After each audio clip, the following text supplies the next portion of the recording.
ایوارا بخیر تماشاوانین هیجا بینرین خوشویست ایرو امی جارا کردن لپیشبری وبن ده پروگرام هفته ده ما ایرو جوازی کرد که روژا دیامین کد هفته ده ام ایرو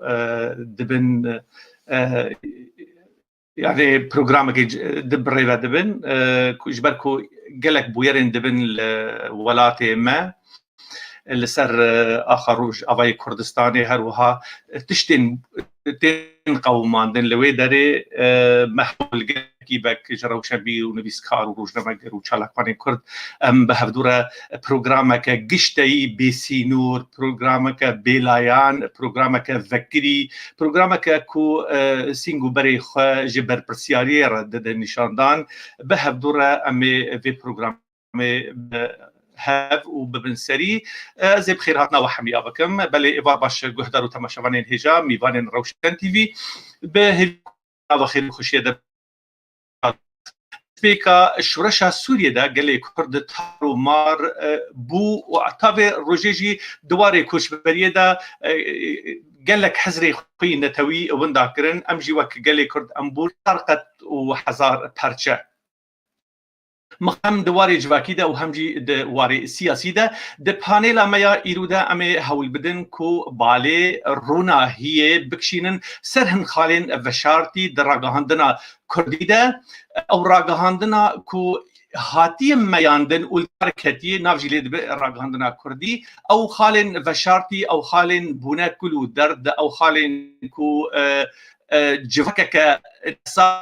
و پوچ و مردا در حیا وکیلی که مخابن او خالن کو بونه سبب لاوسکرنا جواک و حزر و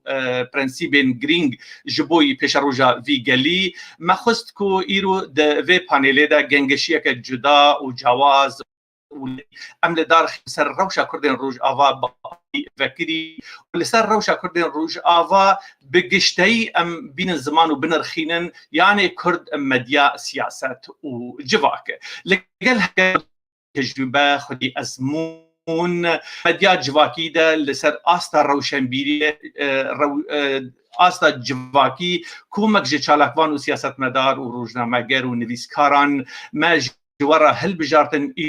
پانیلین ما قرزی پانیلین ویجگوتن و آخافتن و هلوس مطار ببن میوان پانیلین ما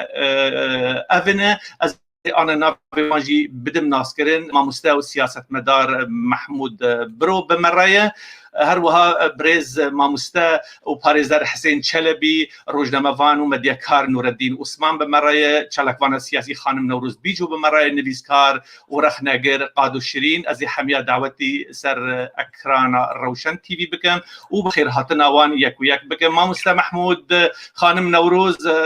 قاد و مامۆستا نورالدین عوسمان و برز حسین چەلەبی ون هەموو بخێر هاتن. سپاس خێرندار بێت. بله دنگشتنات كاك محمود سپاس سرچاوا خيرندار بي بله دنگ از تخمين دكم جالي وقت باشه دنگ باشه سرچاوا بعد تماشاوان هجا د وی پانیل ده امی هول بدن کو به گلک جرین شروع و کاریه نقاش خو ببن سری و به هفرا گوتو بیش بکن لگلوه و لگل شوان پارو بکن بیکو سینور و حزر کسانه و کسایتی و بیرو باورین انسانا ورن بمپیکرن و ورن شکستن آرمانج او مبست او دخوازا ما جوی پانیل او کو کروین شاشیم برچاو و زجیرا کیمکاسیان ورن سر راست کرن دوی پانیل دا آرمانج اوه او کیمکاسیان ایرو البرچاف چه دواری فکری دابه دواری سیاسی دابه دواری راگهاندره دابه اف کروانه کو ایرو ام دبینن وقت مگوت جه کیمکاسیان ام دخوازن هنکی روناهیه و باله بکشینن سروی دوی ام چانده ام بدن پیش چانده هفدو قبول کرنه چانده حزرین رخنه و نرخاندنه دناوا جواکا کردی دا اموی بدن پیش و جواکا میا روجاوای کردستانی جی آمده و حاضریات جواکی جی جوی یکی رهایه که بخلافی پرچه دن جه بس برسا خويا كمين جا ماموستا وسياسة مداري كرد محمود برو بقسم جدما شورشا سوريا دست بكريدا كيك محمود تابرو جائرو حموها ولدانو كارو برفانيين تكي يعني استراتيجي كتفكر كردي دابو برخه دبینن گیهای درجات لواز گیهای تنقاسين ديروكي إنه تفكر كردي يعني شرط مرج موضوعي جدانه لدنا خدا دي سياسة هندري داجي يعني كيف تلفتيك دد وقت شاوى ضعيف بونك مزنو تيجي روانقها وين البردست أبايات تشاوى دكاري يعني بكرتي تشرشوفا تفكر دي جدسبيكا شورشي دا تاروجا ايرو لاواسترين نوي علامتين كو هشتنا تفكر كردي درجه جبلي ناكو كين كردي تكاري وان بيد زمان بكرتي فرمو بله سلاو ريز جبوتا و تماشاوان و گهدارا و وامه هواني قدر گران براستی جدسبيكا كو تبنافت كي شورشا سوريا كو از بنافت كم سرهلدانا كا گاليري ده هندوري سوريا دا كو دست بيكر چما از وید بیجم جبر کو براستی دامونریت و پرنسیپن بنافکرنا شورشی هنج بو گهرتنک راهوریشی حتی ایرو او گهرتنا راهوریشی نت پروگرام و پیروی اپوزیسیونی دا صد هیا و نت پروگرام و پیروی کسی نویترال ده هیا و نت پروگرام و کسی سربخواد جی او گهرتنین راهوریشی هنه و یاد دو اجی مثلا نتشتکی بريك خستن بو نسركيش نزلال بو نا ارمانج نزلال لقلق آلية يعني دو آليد مسألة ده هبو لو ما جي امكارن بيجن سرهلدان الجاليري دا ما دس بيكر كردا جهي خوب باش دناف داديت بتهيبتي كو ايرو ام سباسيا واخورت و كچه كردكن هفريزين كردا بگرانی جهه خوته دادیتن يعني براستي دانا پیشیا ما وك پارتي سياسي او جهه وقت به ريزك بنرخك ومرو جوار بكي ومرو الخامو كربيني كو ايدي ام بارتي سياسي وي سردمي ام لپشت وامان براستي تفگرا ام بيجن جواني كرد چیه هفريزيه كردان دخورت وكچه جور بجور دا اوانا ارمان جندان پیشیا خوا بقهرماني بايابونا كولانا وسرهلدان كرن وخنيشاندان كرن وبيكري ديكتاتوري مزن رخاندن ديواري ترسيش كاندن رخاندنا ريجيم راگهاندن وازاديا دولتا سوريا بگشتي بناف دجي مافيا ملتي كرد راگهاندن لي تفگرا سياسي بسدم نافخوي وبناوا هبدودا ددسبيكي دا وك 11 بارتي سياسي كاريبون بيك و داخوانيك هفبش ترخن لي او داخوانيا هفبش مخابن بردوام نكر دمك كرد شوكو ايدي هر يك بهيلك ايدا شو او دابشكرنا دناف مالا كردي دكو دسبيكا ويسر هلداني دسبيكر بردوام نكر او بو سببك جبراستيكو ايرو او لاوازية تيني زمان دناف تفقر سياسي دا حتى نها بردوامن اجبلي كو پروگرام و پیروی جدا جدا جور بجور دناوا تفگر سیاسی کردی بگشتی ده هنه لی مثلا دو بشی یعنی دو برکی یعنی دو آلیتیا تفگر سیاسی کرد لاوازی آنی هوله هم لبرانبری دجمنا و هم لبرانبری اپوزیسیونا سوری جو کو ایرو ام خود بینن بشک سرکی دناف ده وک اتلاف لو ما جيب قشتي برب لاوازيه شو وانجامي وينا قزنجي مزن حتى في دقيقتن انا ندبواري سياسي دا ندبواري دبلوماسي دا حتى رادا يكي كيم زياده هنتشتن هنا قزنجيوا مثلا امادبونا و برونشتنين ناف دولتي الميتينج انترناشونال واوانا و پیش کرنا دوزا كرد سرماسا ناف دولتي هن بيغافن دور دهنا اللي تحمو بواري ديدا پیشکفتن تیدا لاوازه وقلسا نوك استا قربانيه ملتي كردا نوك استا تعديا قول سر ملتي كردا شبويجي اموينا بلاواز لقلم دخن بل كيك محمود فاسكو هفريزو هماهنگين جوانين كرتكر بري كوت دربازي نافا هماهنگين حركه كردي ببه افايا چه واتايا خويا سيهبو قالو تدخواز بيجي او واتياوي سياسي براستي اجمرت خوازم بزلالي بيجم يعني ايرو قوت ام بيجن ميكانيزم ودينامو تفجري وشورشي دناوا جوان وقطابي وخوندوان عديا محموجي دزانن كوباوين توا كردغو دسري هر شورش وسر هلدانه كده قطابي وخوندوان وجينجن امجي ودوي بهوريه دنا كو جينج يعني نفشي تازان نفشي خوندا نفشي شورش غير کاری بهتر ویگمیا کردا برو آشتی و آزادیه ببی ده همو بوارا ده سیاسی ده دیپلوماسی ده آبوری ده جواکی ده برکو براستی حتی ام دست پی بکن دواری سیاسی ده خو پیش بکن دوی هنک بسپور و زانای مدواری جواکی ده گل لکی دور و دوریش کار بکن و میجی انسان هنکی صافی بکن دوی مسئله ده طیبتی انسانی کرد و میجی و ایرو تنه کتیه بشکی مزنجه کتیه سر کشتنه و تالانیه و سر بربری و رکبریه و سر نحزکرنه و سر نلهف هاتنه و سر ناکوکیه اف میجیتی آوا کرن دوی میجیه کی قبول کرنی دناوا کردا دوری آوا کرن کو کرد قبول بکه خورد قبول بکه کچ قبول بکه پارتیا سیاسی قبول بکه د چارچوبه کو همو کاربن خدمت خاک اجتماعنا خوب کن بله سپاس امی پرسه بدن مستا حسین چبی کاک حسین پرسا من جتر وک محمود بروجی آنی زمان کو او هنگین عرده پشتی شورشا سوری چه بو کلتورک درباز بو کو او تگرین جوان همه هنگی و ریخستن و کاروبار خورتا دیدن کو بدیلک جحر کردی رایه یعنی او تشتکی پیدا بو ليه ام خدرج آليه كده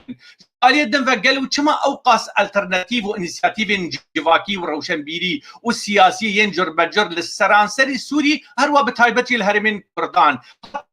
لداويه منكاري بوكو استاتويه كي يعني بيشنگدار يعني جي سردست جي جواكا خورا ام ببينن تا ام نگينن فالا ويكو انها ام تيدا اكو كي الزمان قالوا سبب بنقهاوي مسألة شيء فرموا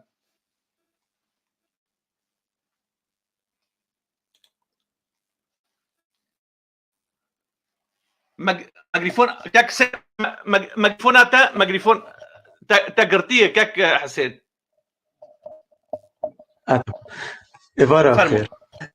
براسي بده صلاة كرد بيكاتي سوري دي عرب تبدأ يعني ما فيها هتبو بيركرن ده صلاة وجنش كيف درفتا شورشها سوري هات وك تبيج تشافكانين بن كفرن بن كفراد تقيان جنش كيف وقت بيج كنترول تنو سربا تشتي سربا تنسيقيات بين سر تفجري جيبون هر یک جعلی خود و کسایتی آزادی خود خواست براستی و آزادی خود خواست بخواب دستی خود پیک بینم وک کرد وک ملت می کردی وک جماعتنا وک متين عسكرن ام بده سالا بصدي سالا چه بويه ام كسي صرفا قبول لكن براستي جبولو تدي تفقر عمي كردي بده بارتيا يعني بكي صد بارتي نعمت چه بويه جبر كس جمرج ايد داناينه ده تنسيقيات عدجي دش بشي شرطة سوري اف مسألة جارد يعني اف دياردا هاني جارد هبو إجا هر یک شماب عليكي دكشاند يعني بارتيات خواست براسي جبر ديروكي مثلا ديروكي هبونو بارتي تم تفجرها كردي تشكيش تكر يا سروكاتيا تفجرها كردي تكر جبولو بارتي كردي دي او خدي ما فدي اف شورش او ناي قال لك يدبروا كرداتي دو وسطيا هي زمان الكردي باراستي اشبيجم دركتي خو پیشاندانا خدي او خديا في شورش هاني دي تشتي چه دستوي ده بدوي او تشتي يعني قبسر كبنج دي جيربن اف جواني نهجي دركتبون واديك او اف شورش هان شورش مودرن شورش صالي نوي نا بارتيا يدا بارتي اك ده 26 سالي وانا سروكاتيا بارتيا خكرنا وتو هرتن بيش خصت چنه كرنا دفا حردو آلياد براستي يعني صراع نابغراد هبو او صراع هاني او نلهف كرنا هاني هش جداهي روب برو تكفناف تنسيقيات هذا تكفناف بارتيات ورجيم السوري جي براستي قال لك يخش شغلي سرخوا يعني رجيمك آمده بوش بوشورشي نوك كردان نوك ما مستحسن ببرة يعني او مكانيزما او برنسيبين بارتيه وكيفن يعني دستات سالة بهوري ده چاوا دکارین کو پیشنگیا وان هماهنگین کردی لشارع کردی بکن تانیز ما تگو کو شورشک به المنت مدرن و نوجن فکر الرمانه خود دبرن سری لچاوا حرکت کردی به او منتالیته و ذهنیت و هشمندیا خویا کفناره ام نبجن کفنه پرست دارن کو سیطره یعنی کنترل شارع کردی بکن یعنی جی گلو منتن دنی کاردار هبون جیره ابراسي قال لك يعني سدم فيديو هنا بارتيه مجي دمك يعني هندقده واجي كراسك نور خكر خدان خويا كرن جو اوجي كسن يعني كارن بين كورتن رجيم السوري جاليه خدجي ويجي كرتيه هبن كغزي ون ابيت الميداني انا تفرصه بارتيات كنت بشوف بارتي قريبون سركيشيه بكن او خو درفتش بارتيار قال لك هو بارتي براستي بريكوبيك بونكاري وانا بارتيجي دانت كتن جادي زوبزو دانت كتن تم قابك وال باش ودن الريد كابي و اب مساله بيه كويدك يعني استبد تبي رامب بارتي بداخويانيه مساله تشكيش ذكر لي رجيم جيش عليه خد كرتي خوي خرد اخص المساري انا تفرسا بارتيات ك لي هنك بارتي هي سركيشيا تفقرا كرديتك ولتشيا رونشتيه دوري دنياي دوري تشتغل دنياي حمي تشد بارتي براستي درفت خوشك استغلال کرد بارتي امكانات واجي هبود تشجيريا كرد هرم كردستان جوار هبود باشه كيك حس ام خو كان نوروز درز بك يك چالاکوان کرد لسر کو خودی تجربه بول لسر عرضه که ام جن نوروزه بپرسه نوروز رولا و وک جوانین کرد وک هماهنگین لسر عرضه و دم سر عرضه بون گلو رولا پارتین چوا دکاری بون کو و مبادره دسته خورتان بگیرن و ببین خودی قدر کردی رجوع کردستان او تشتی که حسین انا آخوی و که محمود آخوی حیا چه دبرت راستی بونه دیده فرمو ميكروفون هاتا نوروز ميكروفون جكرما خو ميكروفون دمتي عناية افو فرمو جكرما خو دمهم باخو ميكروفون اخو فابكن فرمو شوف باش ما مستجبوتا وخير هاتنا ميفاني تتكن وسلاف جبو حمو كسي ايرو لما تماشتك جبو برساتا براستي از يك جواني كرد بوم ايگم از لحمخو پیشانداني روجاوای كردستاني حاضر بوم تايبت لباجاري خوي قامشلو سپاس جبو سياست مدار محمود برو براستي رولا ما باش اني زمان استشتكي لي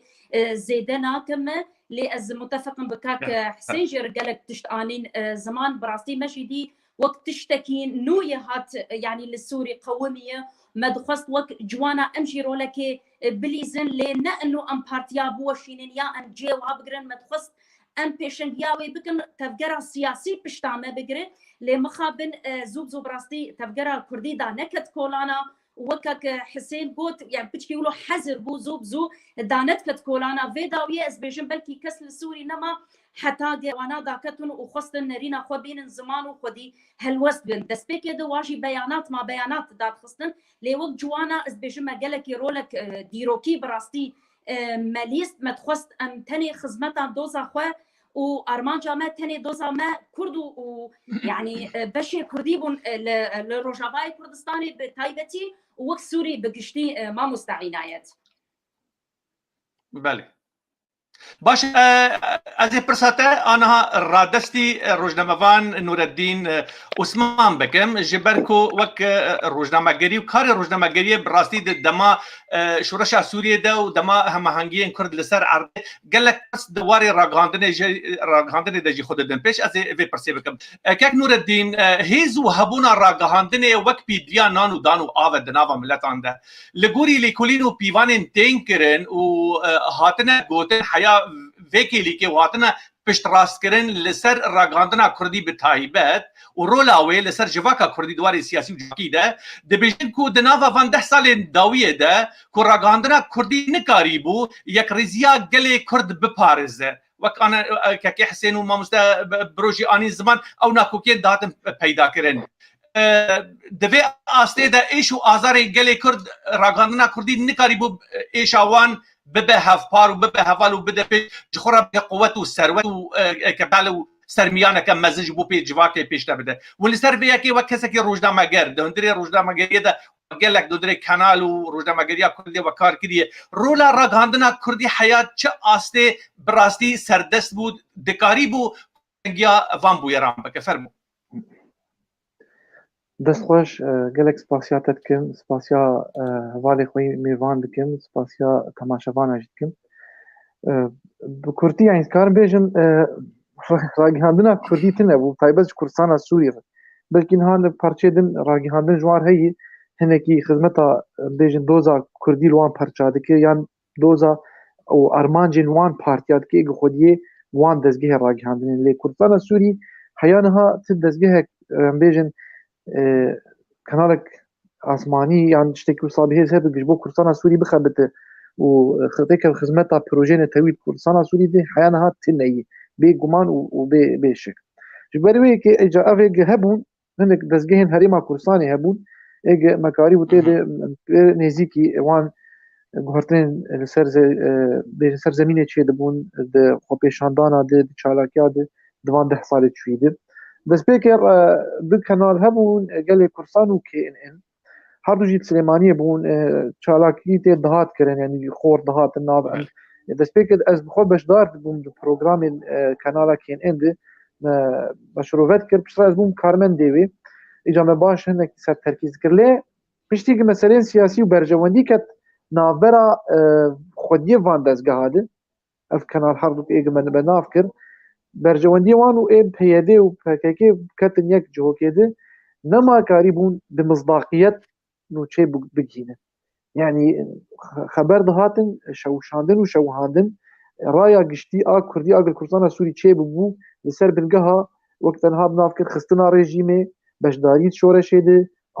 rakirina ala Kurdistanê banga bi navê federalî ji bo herêma ji bo Kurdistana Sûrî ev duruşmeke taybetiya Kurdistana Sûrî xwepêşandanên Sûrî ê giştî di daxuyanî kirin hinek duruşmê menî taybet hebûn rast xwepêşandan li Sûrî giştî bû lê Kurdistana Sûrî tê de taybet bû tê de taybet bû wextê ja ev yani kek Nureddin bibure tu wek şahidekî li ser wan bûyeran te jî anî ziman te got hem tu karê şîrovekarî te dikir piştî tu bû karmendê wan kenalan ew kenal te ji kerema xwe tu bînî ziman carek de bi nav bike û herkê wan kenalan ew her du kenal jî giday başûrî Kurdistanê bûn li gorî tu dibêje ew got din nimûne hebûn ew destpêkê ew bûn yani gelê Kurdistan û KNN ja em ez ner gelê Kurdistan bûm karmen ev KNN bûm karmen bes her du jî kenal jî rast yek desthilat bû yek opozisyon bû lê berjewendiyê wan her du dezgehan di PYD û PKK hebû ê yekîtî mesela bêjin yeneke ew yekser bi PKK hebû ji ber hevpeymanin ê bêjin KNN ji ber goran xwedbîne opozisyon ji Partî Demokratîk Kurdistan re xwedbîne kî dijberî Partî Demokratîk Kurdistan bisekine hevalê wî ji ber wê yekê di ragihandinê di mucamela PKK dibû خاصة لكردستان ميدان كردستان بروواژیکردنا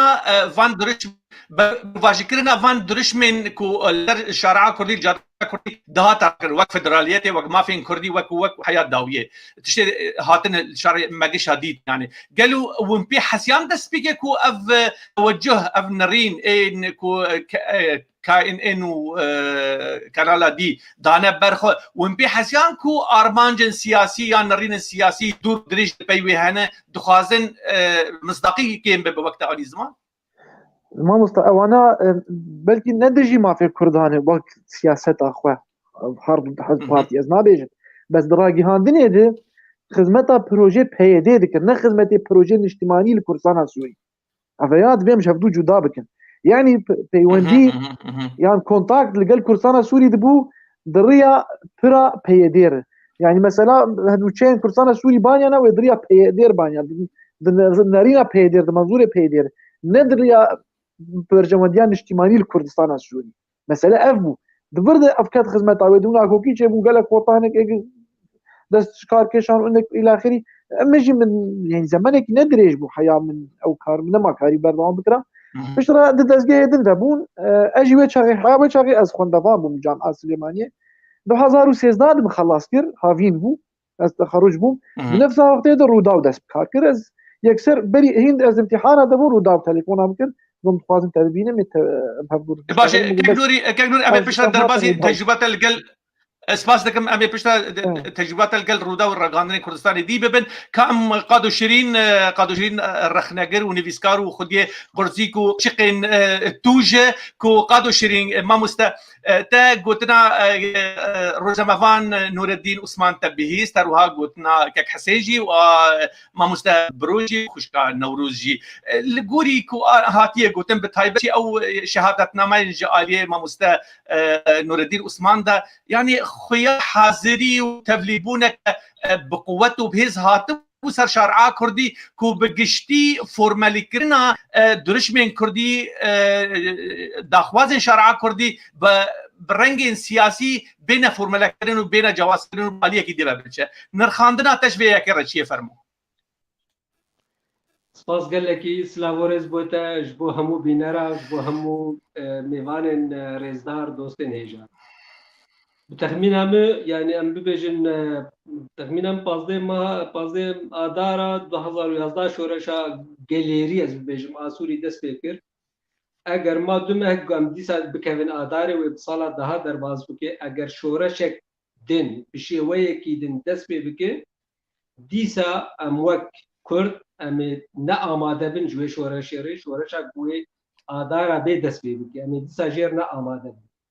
يعني هل بس صدم هني تاكو ام جيرنا امادن نه يعني بشك يعني انا ملتكي بندست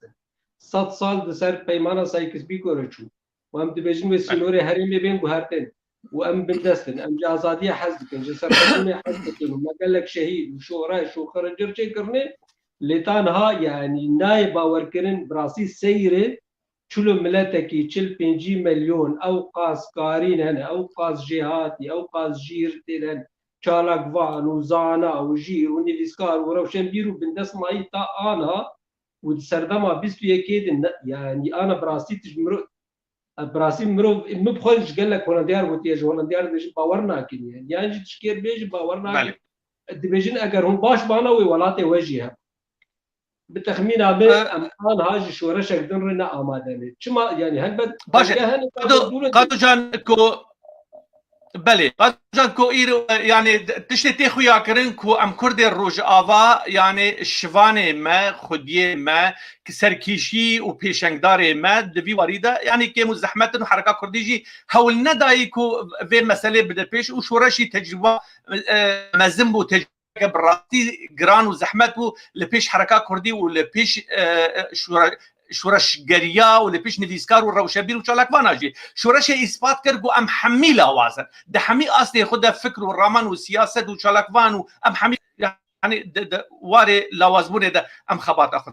قالوا راغهاندن مجرى ما يرو بتايبت ويسر راغهاندن كردي به لروجاوي كردستان قالوا چما کسی کرد حرکت کردی سرمیاندار کرد کارساز کرد کسی کامل دهنده جواکا کردی ده نکاری بو خودی لروشک وک جواکا یا کردی سوری بکن سرکیشیا ویب کی ماسی دواری راگاندری ده بکن يعني سلاح رانا كن لهلبس شيكرن سلاح رانا لتابلو شيكرن براغهاندن خو مشغول كرن قالوا چما منكاري بو ام كان يعني مؤسسه و دزگاه که اجراگاهاندن کردی روج آوا یک باش بدن پیش فرمو باش سپاس گله کی جبو يعني افرز براسي چ بيجم وقت برسه يعني درونيه ما بالدرونيه تفكر سياسي واتي گريدان يعني وقتين فامكرين ام چ ام كوري في تفكرين له 1957 في تفكر چي كري ام قطو کرنه ام پرچه کرنه ام جدا کرنه ام جهدو دور خستنه جیران می کو نابرا موینا 5 سانتی متر چما کو پاردیک دینه مثلا له دونه بکر یعنی جبر وینا هر یک ایدی گرک جو خود تنر بکر ج کسی خور بکر برجوندی اخوا یا کسانه بپاریزه یعنی چلو ام فیر نبونه به هفدور کار بکن چه دما کو ام به هفدور فیر بون کار بکن ام دزگهین هم باش هم پار اوا بکن و جبوگا مقارب دزگاه و رخصتون و نزانم چه هفار و هفش اوا بکن گرک او کلترا هانه او چنده هانه نامه ده هاتو بچاندن يعني او چندایا انا جوامره کی گفت حساب و تخمینه من 100 پارتی براستی جبری دمگم لیکولین که 104 پارتی انا الجمع لروجاوی کردستان يعني دما قصدوا 4 بارتي هبن وجواك شوابج جواك جي وجدابت يعني انا يكرزيتنا كل جهدو حزناكن جبر پرورده يعني تم رو برجواندی گشتی دسر ایک سیاتیر پارتایتیر دیگری او چند هم دنامه دنهات ایچاندن حتی کو ام کاربن يعني مدياك ياجي ام ببيجن انا مدياك شو مالبر هبون بري ام ببيجن بري ده 11 ساله انا ام كردي رجاوات كان ما يا تلفزيون تناغ ام خدي لي دركن اگر هبي جوي ا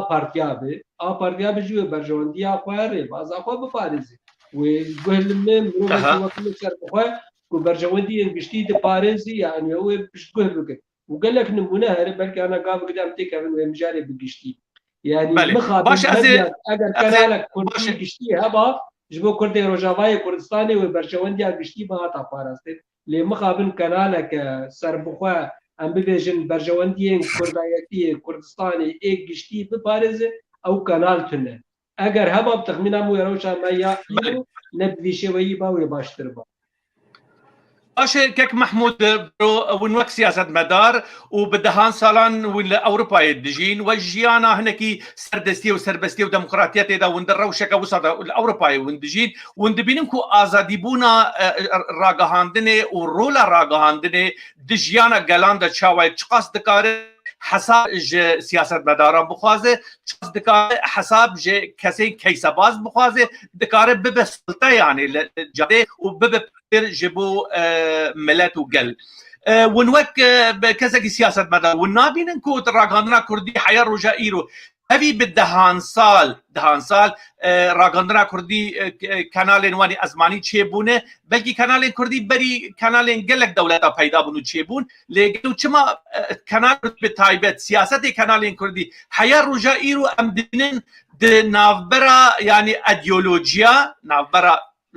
خطاواني اعلاميه سياسيه ايديولوجيا ونابره غوغائيه وشعبويه دمائيه نكاري سركيشيا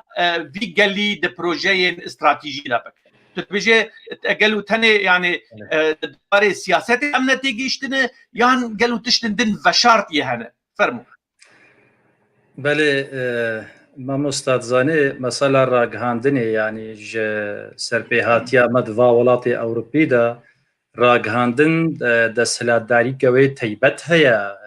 يعني خلق دولت سازي كسي سيفيل حموجي حسابك يقلك ريكوبيك جراغهاندني دكن يعني هجر للراغهاندني سرت هاتن بيساندن حياته شو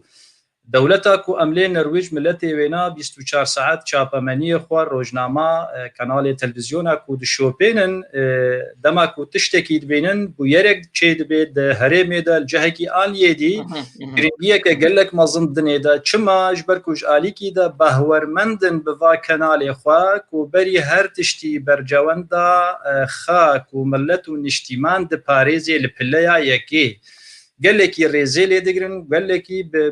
بجرينجي فاواد شوبين اما وقتين براوردكن بيه مرا يما لكردستان بقشتي يعني تبليكو هيزن امبيجن ديمقراط خواز هنا هيزن كو دبر بروجي نتويدا كاردكن هنا بو نتو نشتيمان وافاكرنا حتى دولتك كرديجي هنا لی حتی وید قیجی که صد نهات یا پاراستن جوه میجی یعنی جی منتالیته حزبایتی یعنی جی کومبندی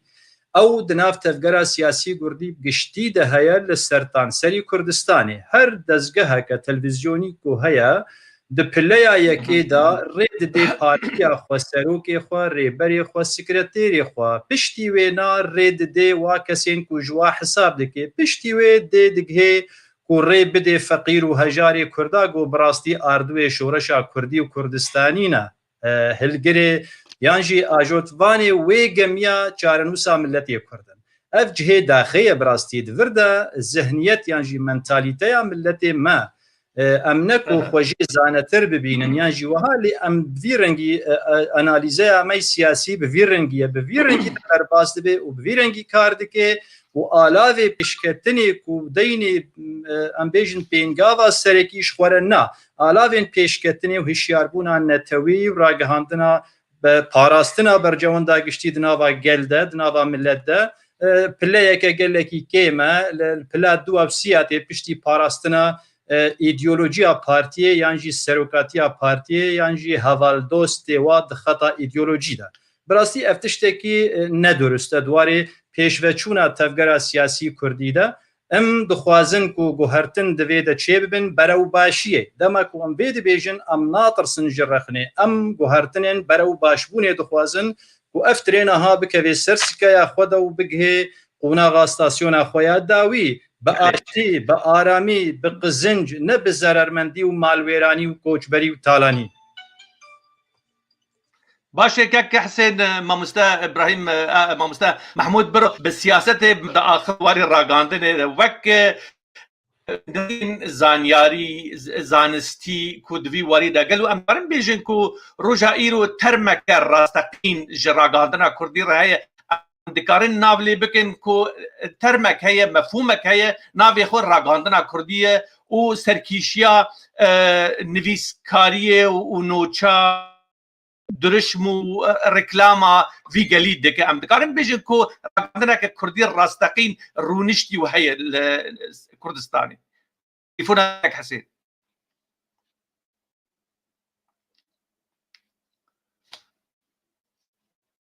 كاك حسين كرماخم كاك حسين ميكروفون ليبورين از بيدكم از بو دق بما از اودكم جبو فرصات از بكورتيت بجبنا راكاندنا كورتيت ني از بكردك الدياسبورا تجي بچن سالمه از قناه كردي نابينم از قناه كردي نابينم چما سدم هذا قناه كردي نا بروفيسيونيل نا مهنيين يعني قناه انا مامۆستا محمود بحسكر لفر لاوروبا لكويدا كيف راگاندن يا روجنامه‌گیری نا دسهلاتا شارعي نا سر دسهلاتا رأي سر حمد دسهلاتا رأي لأ كردي راگاندنا فيدكي يعني او راگاندنا فيدكي چما راگاندنا فيدكي اسكارم بشوپيرم چما مصداقيه وينا هيج برچ جبر في راگاندني سرخبونا خو پاراستيه لي سرخبون راگاندنا كردي تنيه راگاندنا فيدكي پراليه يعني گاوا از نرم راگاندني فيدكي ابنرن قناه تلفزيونيه به بلاتفورما نارينا وارخناي ما مستحسن ما مستحسن ببورة اني زمان تقول روجنامه‌گری وراگاندن لاوروبا بروفيسيونيل كاردكن يعني اوجي جريداي خطواني سياسيه هر وا جريداي استوديو اسوينواني ازاديا كل دربه هي كارمند نويد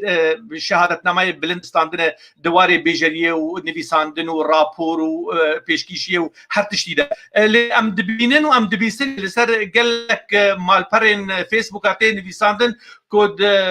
هندري كانال بنافناكن دبيجن كو ام باوايكي بروفيسيونال لسرانسري كردستان ام كاردكن تج في كثير شد بيجي يعني جوان كسان از بجم واج بروفيسيوناليتي واج بروفيسيونال فهم نكري تشتك معناه بروفيسيونال قلنا برين بروفيسيونال ما سرخبونا خا باراستيه تسر تمانعتنا برا اجنداك تهب برا اجنداك تهب نوچين ونوچه داخل بس قابت بروفيسيونال به دویت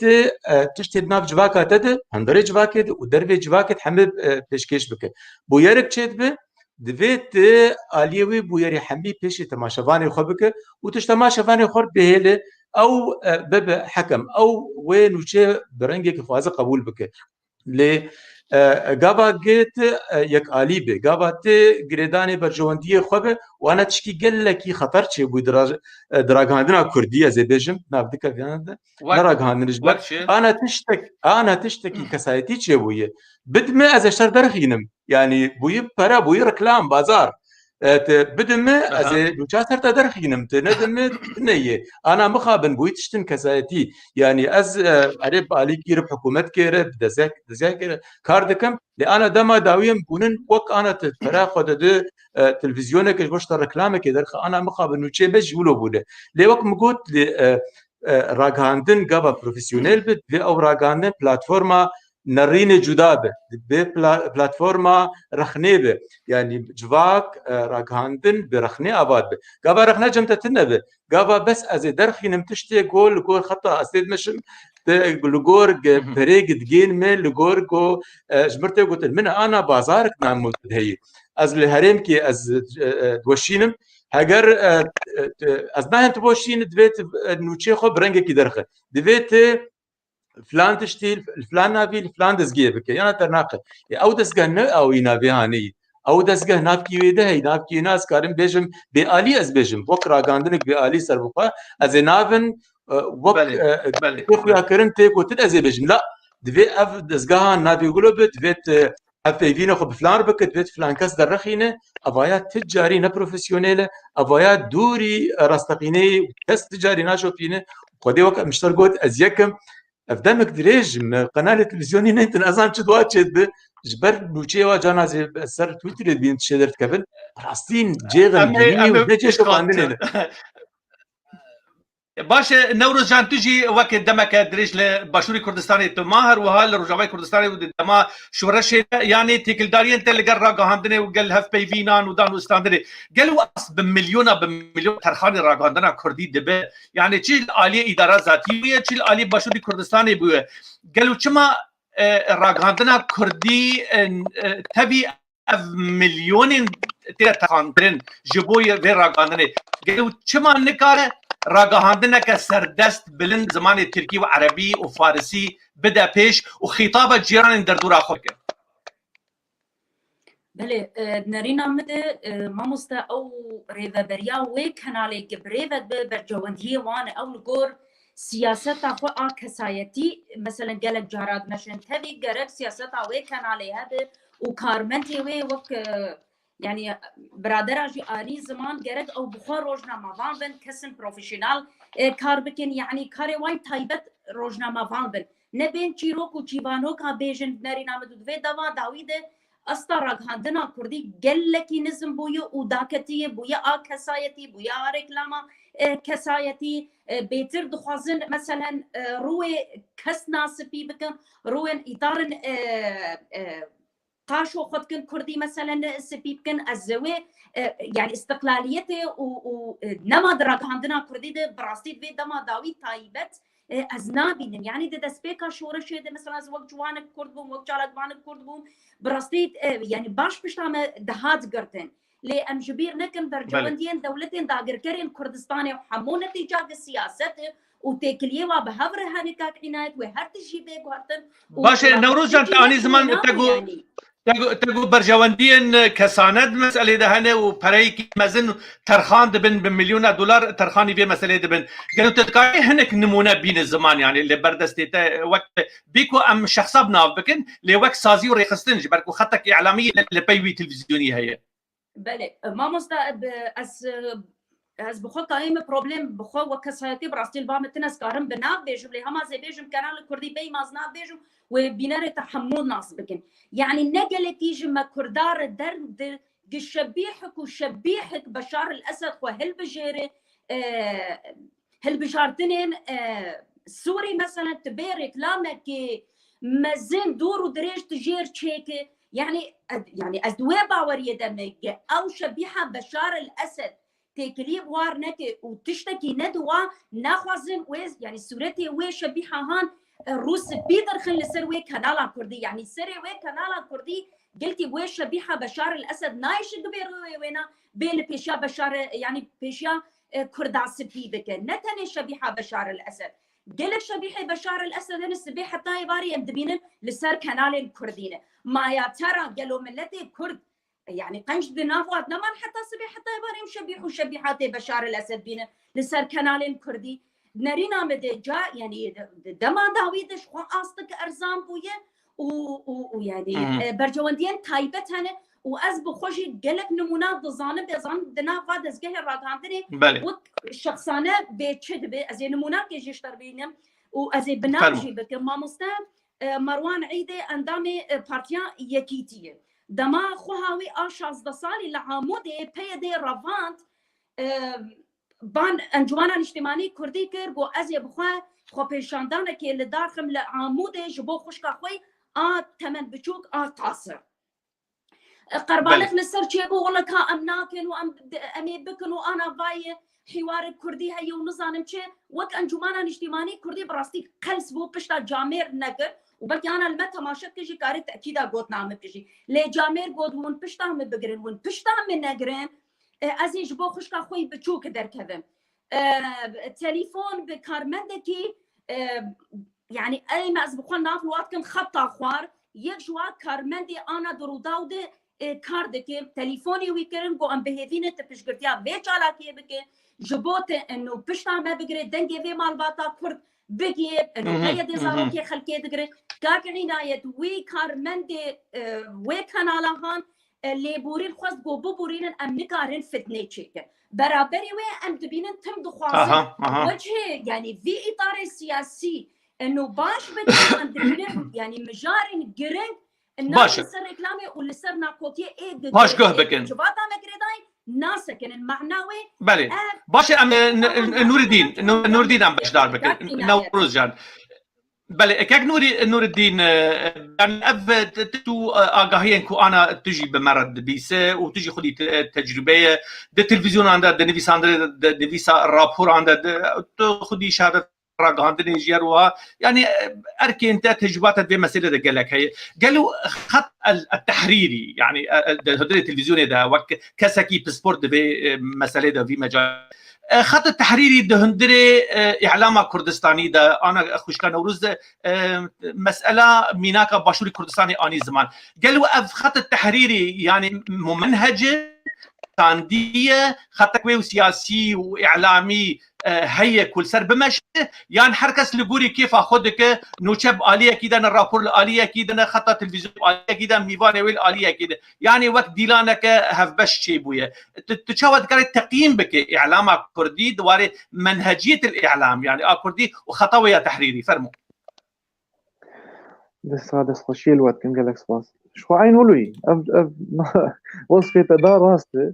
يعني مثلا حياه اضرودابو نتخص مثلا ام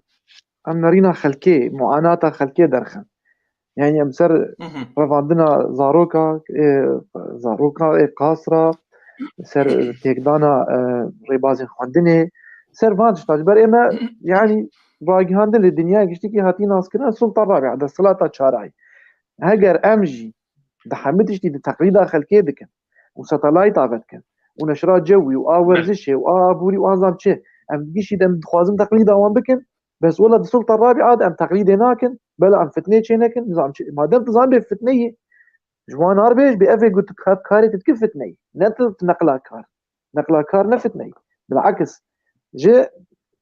طيبت منين وجرينجي وبرنسيب الراجع هذني دفيت حقائق بجهيزه ودفيت مصداقيه بحثي بك ودفيت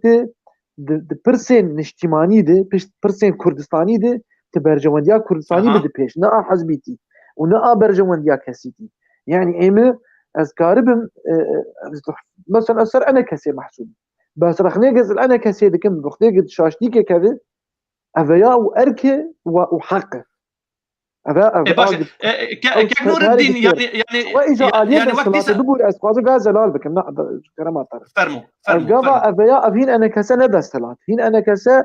هين اوبوزيسيوني يعني هي نجي حل رفض دستي تني اما بيجي جا ايغ خو كريدا صلاه لكردستان السوري يعني انا هل تشتك ماي وهنا هاتي بن بيكر الكردستان السوري هاجر ازبيم ازبيجم ازراقي هاندن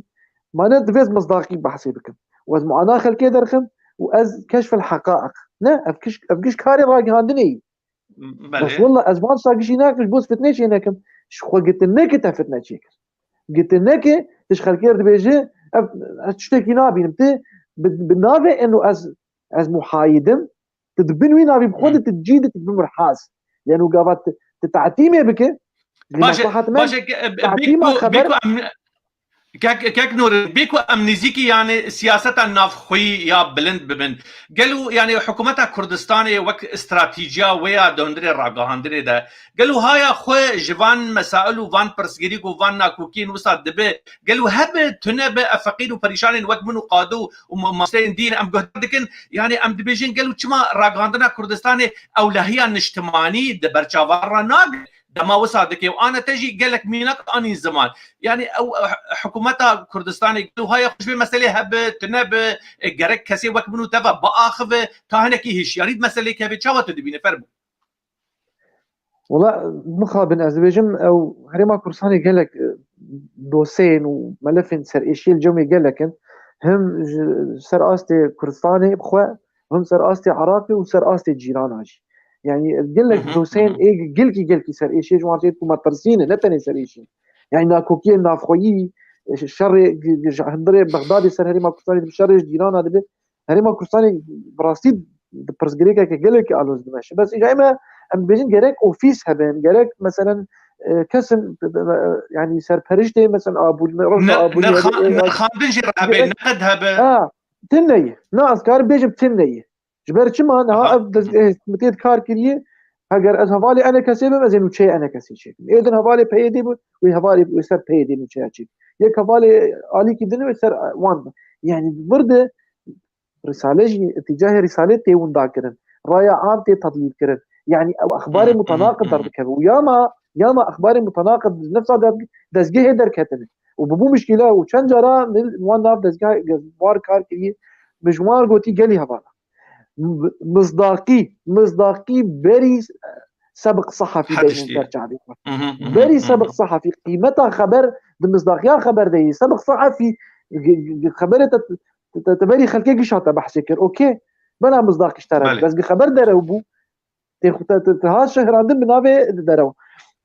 سيرفي معياري سيرفي برنسيبا راجي هاندني قامت قوم مصداقي دبي ام باريزن تزاني قال لك انه تشين بيدت بيت درنخ قش درو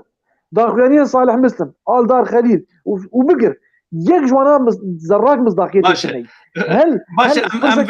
دقائق ايش كلامك لا لازم لا قال لك ثاني ولا تقربوا الصلاه دبي وانتم سكارى جيبونا خير شهور نفسني كاري راجي هاندني نقل الحدث بس قام يك تسر حدث اشتغلوا دروا هذيك استم دروا ويدخل سري زاروك هذا جبر اما تني زائد حجده وزائد سيزدل سر شاشه تبيزاني زلام قناتي فتكي جشيرمج حياه بيركيلي دنار اجا افزاروك هانش كوزان راسو قارد كوديه قال لي هبالا ما افكار مجي خلكي سمم عندي از ازمه تاخذ برئيم برب العالمين برملتي يقول بروه ام خبري قدرت هم يجي من القلادي ومشر وين سروي اساسي شر مبوي الدزقه هذا قال يا فالا شينا بخلق بين سر حدث بيشتغل بين دروا بكسر فضائيه يعني سر دزقه دروا بكن وبروباغندا كرش ديجي برجوان دياكنا توايتي يعني ملاتي كرد هاتي ضلولاندن رايا قشتي اصلا لما يبوج بو يج هاتي جاب خصم وافركي مبو قالت ام مطرب شمبير شخو برسك شتا هاتبو كرن دي صفحه دي قوتبو دبيت في برسيجمان خورطابك كاهو تشورو كارن كاري خو خباطه امي رادستي برسيد دويه اجي بيجم قالك ام شكزن خود بين دستبجير يعني نخبه ميديا كار اي باريزر اي روزنامه فان اي نيفيسكار قشتك ام بين ام كار بكن سر تشكيل راي عام كردي صحي وسليم بشوائب وهدفاوي نافي كردستان بيشمركي كردستان آلا كردستان وخاكا كردستان وملتي كردستان ولا هي نتواكل اف صوابتن بلي خلافي بس من كردو كردستاني از حقيقة قادو نخم فاستكم كك نور الدين قادو روزنامه‌وان نور الدين عثمان دريه مش صورة فاكر بالراستي يعني تجي جوي آليدا ونرخاندنا تاج قوتين كك عثمان رقات الشربي فهم از تملويد بم يعني براستي انا نورمال تبلیبون تنه نکافیه که قادو یعنی نختن آنی زمان جامر کو براستی نرستقینه نه دراگاندنا کردی ده دبن پرنسی بونه قاعده بونه بنگه آد دوی وقت چافکانی اجشتر بیجم یعنی دنمونه اشتر بینم کو راگاندنا کردی چل روج آوا و چل باشور جی امپیر جیان بون امپیر مدید یعنی دما کرکوک هاتیه داگر کرن پیشمرگه دگریا و راگاندنا کردی هستر نوی دانی بر شاشه به هزار جاری و هستر لسر شاشن مدیای کردی راگاندنا کردی ده تحرکاندن و الآلیه دنجی وقت مدی کروان کوچبر جعفرین برید کردن دایک بريفا زاروكي خون دا دكرن جيانا خوش دست دان قال كي كوري ويمر سر او صورت او تراجيديا هي مديايا كردي بو آليگرا تراجيديا كردي وبو دستكدار دستهلالدار حكمدار لسر كردستاني يعني بهشمندي يام بهشمندي بقصد يام بقصد كو افقاتيه كرن نرخاندنا تجر شي فرمو كوكو جان انا يعني ام بي ولا ام كرد بي ولاتن يعني چه تبلي بو گوتنه دبم کو يعني اف كنالي کو هنه يعني كنالي بارتيانه يعني ميك كارن بنا بكم بي اف اكي اف اكي لي اف كنال کو همو يكرزيا گلي كرد لا باريزي رايا گشتي اگلي كرد نزيكي هفنكن يكرزيا كرد نزانم چلو نكن يعني چه سوديا مو وگلي كرد جوان كنال هي يعني تاني گرتنا نو چيانه يعني از چلو یکی تماشا بکن به نوچه سرکه چلو پاشته بخواد کرد او جبو من نگرینگ براست يعني جبو مگرینگ به چلو و اف کانال کاربن یکرزیا گله کر ناکوکین هید نا پارتی اندو کو پارتی پرزگریکن سرکن ایگله کر چلو چاره سر بکن چلو وقت چاودیر لوان پرزگریک و وان ناکوکیان خودی در کبن و دست نشان بکن وخلكن زانه وتدقهشتي بكن ميفان لباقة كامتشلو فانا كوكيا چارسر بكن امتشلو كاربن تفقرا سياسي نزيكي هف بكن يعني مديا كردي راقهاندنا كردي برولا خويا سركر راناب وقت خودي ياجي وقت راقهاندنا قلي بندست اگر لخودنا همود زان انا هنك دي بيجنا بروفيشنال يكا قلت بروفيشنال زي تشوفي ليش تبكم بروفيشنال واز بندستم ولاتي مثله ايدن اي بارتيانه يعني هر یک پارتیا خو ربازا پارتیا خود پارز يعني ما كزكن كار اشكره بك يعني اگر باش قادو تشتكي دي كاكو يعني دمات شوتاندن يعني ام اير ورن اويكي ماتيماتيك يعني رياضيات ام بين ام خندري جيرا بكن دما کوته شوتاندن و بمليونه پره لیتن ترخان کرن د چای محمودی ده د نظام کوکا کولا ده نظام د پیوازه ده د خارنه ده د شمکا ده د فروتانه ده د افتشتی هانی کووالا والا د چه نکاری ما یک رکلام و پره جیرته لیکو پره ترخان ده بنجه همه مدیای را باشه اف مدیا گلو چما بارکین خوی نتوی رانابه يعني معناه قالوا سياسات كواني دمدريج هي كو هش وهش من ديا في قالي بمبي بكن بتايبتي روجاوي كردستان ايرو چروكا دوزا رواندنا زاروكان هي لو كو تجاري مندي دي پانيلين چاندي پانيلين سياسي پانيلين حقوقي مفداري هاتن فكرن لسر رواندنا كردستان گوتو بيش كرن تيدا كو سوجو سوجداري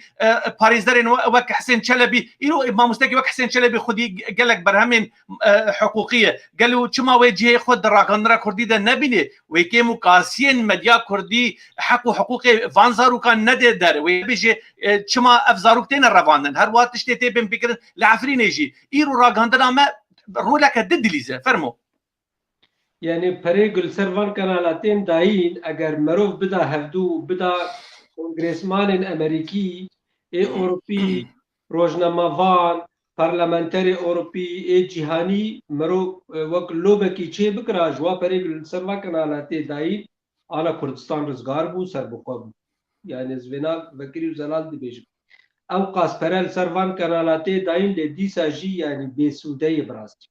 يعني انا قناه كهنه يعني امده حمود زانن ده 15 قناه هنه بسر پی کی کی ونه ربازا خو يعني جي تبجم فلسفه سروکاتیه د پاریس ام بین باشور کردستان روداو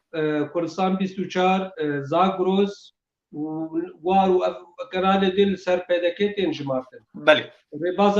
ربازا پیروز دپارێزن ئەو ڕێبازا پیرۆز ئانا یعنی بەری درۆژە مەنویسان یعنی مخابن لە بەرامبەری فەلسەفا سەرۆکاتیەک و مەبەستامێ ئۆجلانێ بسەرکەوێ ji ber çi wê çima biserkeve ji ber ku 10-15 kanal yani PKK ji hevalbend û partiye bi ser xwe bivekir lê ême yani ew rêbaza ku em dibînin pîroz û Netewî û Kurdistan û serbixwe yani berî çend sala Ark TV hebû saet û nîvek bû 9 deqe bû ew jî girtin yani ana ême Kurdê Rojava em tiştekî me tune em bêxwedîne em wek hêka kutkê li çolê windayîn em kesekî باشه kê çima hat girtin çima ew kenal çima hatin girtin yani ew saet heyj bû belki serêşandin ji rêbaza pîroz reçê dibû yani texmîna wê ew bî yani belkî bêtir jê pê bitune باشه em ji Kek Mehmûd bipirsin nana yani Kek Mehmûd xalak dijî zêbêjim yani ana nmuneyekê bêjim dema ku serok Mesûdê Barzanî serokê Herêma Kurdistanê bû di dû Nêçîrvan Barzanî Mesrûr ana wek serokê hikûmeta Kurdistanê yani çilo partiye me rola partayetiyê dilîzin yani eger Mesûdê Barzanî serokê Herêma Kurdistanê bi ya Nêçîrvan wexta gotê Ewropa ya dire Amerîka ne gerek mayekê hemû kanalê televîzyona dema ku kongirekî rojnamavanî çêbikî li ber devê wî bin yani tenê Nêçîrvan ba a Rûdaw hebû Mesrûr bi a Kurdistan 24 dema ku serok Mesûdê Barzanî bû belkî her du hebûn lê Kurd sat gelê Kurdistan evana tune bû yani Quba Talabanî dir deverekê tenê Kurd sat li ber devê wî nayê yani mero gelê Kurd gerek nas bike ku ev kanal hemû ne profesyonalin berjewendiya giştî a gelê Kurd naparêzin tenê partayetî û serok ana nûçeyê sereke ê Kurdistan 24 ser Mesrûrê Barzanî ne Rûdaw li ser Nêçîrvanê yani nûça sereken û li ser vanan herkes êdî dizanî evaya akê gelek caran nûçeyên sereke li ser dar û daristanan jî hene ne bibûre ne tenê li ser yani êdî tên askirin dar û daristana demek ew nûçeyek cîhanî mecbûrin li ser wê nabiaqevin demek a duyemîn wê li ser serokê yan ji xwediyê yan jî ser bûyera bavê dilo ana bavê dilo eger tu derfetê bide em li ser biaxivin bela kesek nekî qenciya xwe باش امي انا ازي برسي بدم كاك محمود كاك قادر كاك محمود ميكروفون اخو بكش كرم اخو كاك محمود ميكروفون اخو بك ميكروفون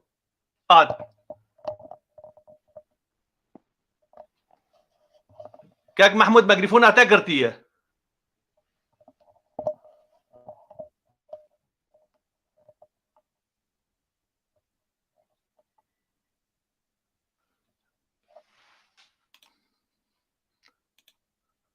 نا كاك محمود ميكروفون تقرتيه جي كرم اخو ميكروفون اخو ذبك انا بس انترنت هناك حتى جراند شي ملي داي حتى برسيار اخو بك اسبير سرچاغا باش كاك محمود كاكي قادو قال لك تشت انين زمان گوگر اوقاس پرنتين ترخان کرن جالي باشوري كردستان ده هر وها ونجي وقت طرفك السياسي دندري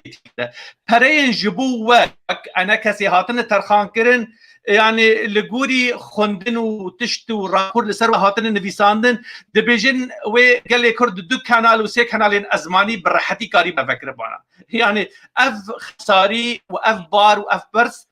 اركاتيه وبرسواته مهمه جمره كوشما تشتكي وساوانا كديه فرموا بله ما مستعينات بالنسبة آريكاريا كوجمرتج أنا كسي يعني برمرو براستوي وزلاليش خلكير بيجي رابورتا وي يعني بالجنامة ياوي صد لبام التنة للجورجو مديا يتقود أم مديا يتشوفين أو بالجنامة كود خلك بلاف دكي وجمارات بيجي يا برا وانا براستيد كاري كانالك خوشك بفكي او كانال خدمتا كردستان روج آوا بكي براحتي بهساني او اسكارم في بيجم ادوا مثلا ام بيجن ام انا كسي بقشتي ام انا كسي خود وی پروگرام و ام بیژن پروژه پاراستنا کیانکی نتوی کردی و آواکرنا کیانکی کردی دبینن کو ایرو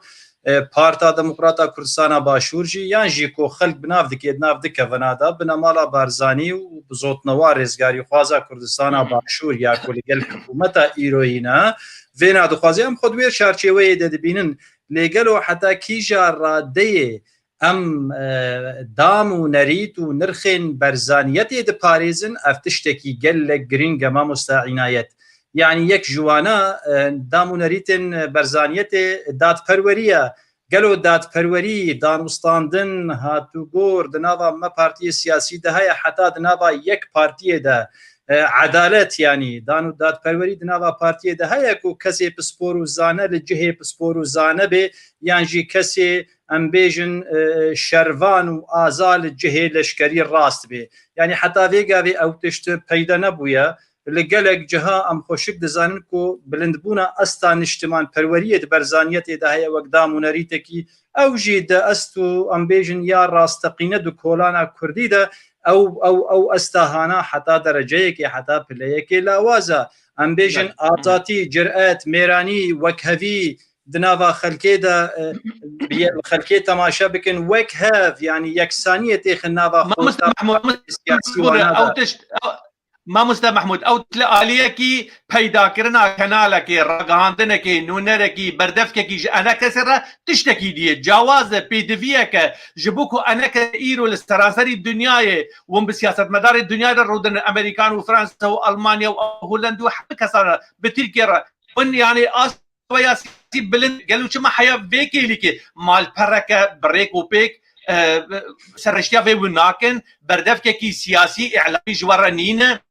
كانال قويه تلفزيوني نينا اكو كيم كاسيه برانا افايات تشتم بيروقراطيه هن خياد مساله ده امنا اتهام دكن ام دخازن ام راستيا في مساله بزانب فرمو ما مستعينايت يك شدام ونريتي برزانيتي كو ام خوتيدت بين الراست قويه تبيكو ام راس بيجن وقد حساباش كسي نكت يعني او تشست تكليفات بي برب بي يعني ایرو روج او تشتی تدبیجی براستی جهه ریزه او گوتن عطا يعني مثلا بردف که کی فرمیج انجمن اجتماعی کردی را بیداکار به نریناوی سیاسی هزراوینا بگهنی هم دولت دنیای هم کولانا کردی هم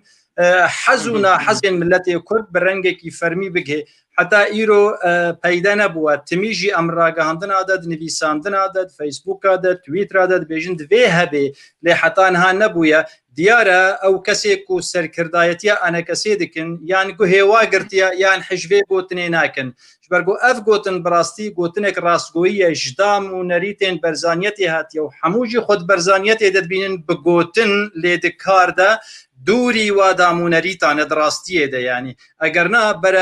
برا پی پابند بن وقتی نونرکی وی تیبت هبه باشترک و سرکرده یکی وی سیاسی هری لسر تلویزیون کیرونه بناوی پیشمرگا بشتغله یکاکوت سیاسی تچاو بناوی پیشمرگا تشتغله یکی وی امبیژن لشکری ولی بناوی سیاستی بشتغله برو واجی مسئله اوانا حمود کفنا هلاین سیاسی دروز دکن دناوا اوامی سیاسی و تفکر امی ریک خستنی وک انا کسی بگشتی بهناد نیده دما کمرود بیجید بیجن وکانو ام دخوازن ورن جهوا بگرن ام سوز ددن ام جهوا ناگرن بزلالی بهشکر ام بیجن لتن شوپا راس بگرن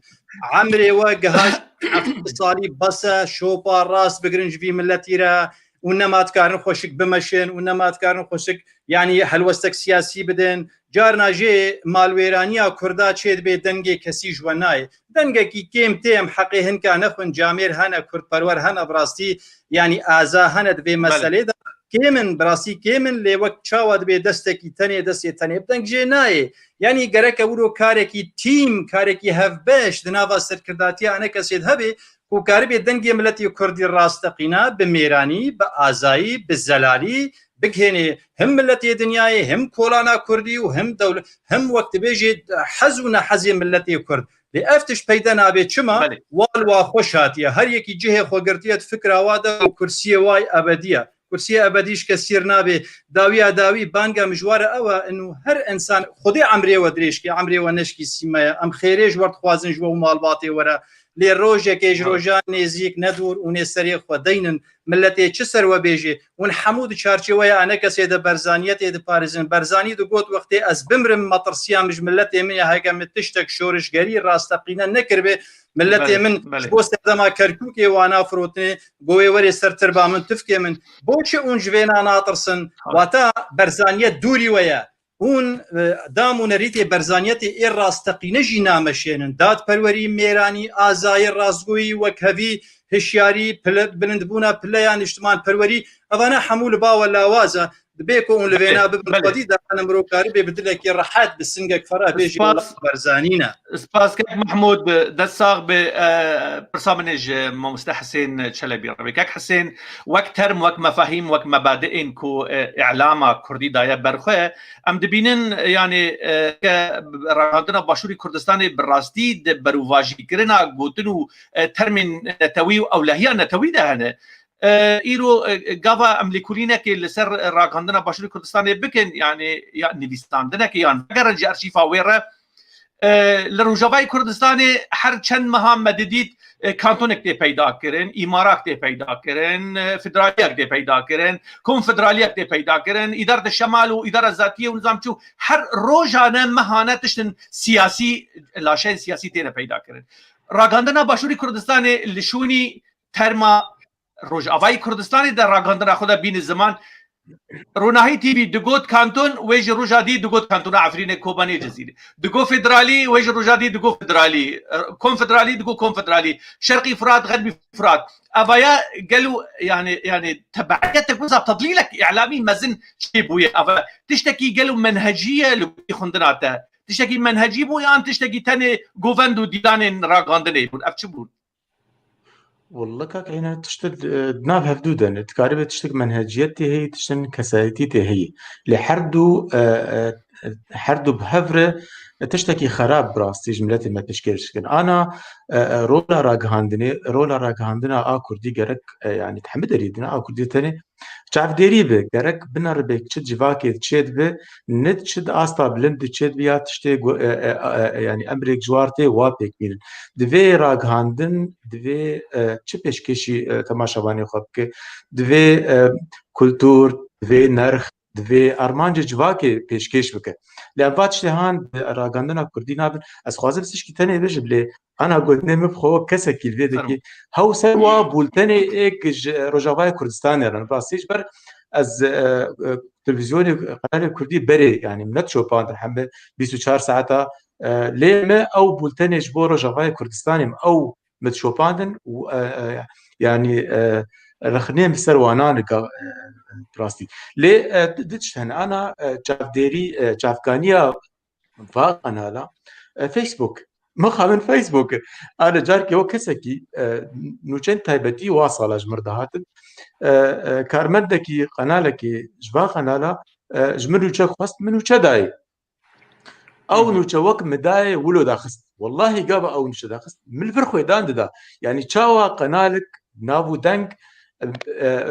کەسێکی ژەکی تەنێ نوچاکێ بستین بێگۆ بپرسە لێکۆلینێ بکە ئەب نوچە ڕاستیان نەڕاست کرد نوچاک سەرەکە و جەم داخستن ینی کارمەندێکی وە قەنەلی سەژمرگۆت گۆ ئەم بولتەنە ڕۆژاوای کوردستانی سەعات کێت ئامادەت يعني كاب يعني حساب بك جنب حساب بك از گوتارك دنبيسينم يا از دركم قنالتي بيروز از بيروكي خو حاضر بكم كا وچبس بك كا چميبان وهبن كا امچ كاربن تماشاوان نار پیشکش بكن يعني حاضر كرني لتقنالك ت ساعتك پیشکش دك تدرس ساعتك حاضريه خو امديه خدك و شافكانيه فيسبوك يا اوامر اشتربت كا نرخ ايج واقد داخل يعني كسن بكار كسن قد بنياج واقد ايرو تكرن خدي رايا گشتي ايرو تواتين سر قناه خو ورو ليو باندور الدوانا مشا شو كرن براسي وا قناه ام بحثا واتكن ودوستين يعني رولا حسب تاروادا ديزل نجواك امي كرد سوري تنده د كردستان دجي ايرو بونه وك حسب تاروادا د كردستان د هرما كردستان د خرابي گيان دگينن هرمي يعني وينيكي نخوش وينيكي نباش سر هرمي ددن تماشاواني خو وانا بقول لك مجار هن براستي مجار ايه كشتين مجار جواك تي كشتين وكرا عندنا زاروكا يعني اف مجار جرك ام سر بسكن از جبو از راس بندري كي جبو از ما في واجي ونضا لكم بيك بنتك لكم راسي صار الدوسيه اولي بتشكي كاري وانا هبون لدور خوياي يعني يا قوتا وانا ما يا برجواندي فرمندي في قناله برجواندی وای کسایتی هبون هیا خودیان في دستهلاتا جو ایرو رجوای کردستان دمشینه ويري ببري حياك إيرو بيكاري هاندكن منه قابا قطعداك الكسایتی واتي بان متكن يا دنجي واخويا دك بس قابا تعدي قشتي لجواكا كرديت بن دنج واي انا رخنين دمك بري شحت مع صالح بو رخنين بسر بولتن يعني سر شاشتيا بولتن كي ابو ميفاني خا ايش عندن وچند يعني چند شاشتيه ديجي شاشتين بروفيسيونيل شاشتين يعني كرن ما او رخنا كرن كارمن دينا دي فيديو لايف سر ميچ ساعتها يا او حد فيديو لايف سر ميچت كي ازرا بني خدي بس تشتي جم هي يعني قلم رخني از كاري خا تش كي از النوروز درفتي بدنا زاد في وارده بنا انا التلفزيوني هي بولتنك هي روجافاي كردستاني مناين امجرنا لازم اجابه عدد جوارتي جاركي قناه التلفزيون مشتغلي جبا ابيك فابل تاني روجافاي كردستاني تشتكن مشتغلي بتليفوني شي والله بيدا كاري مسكن عندي داخل نقدر خصي كاري مسكن كاور سروا بعيد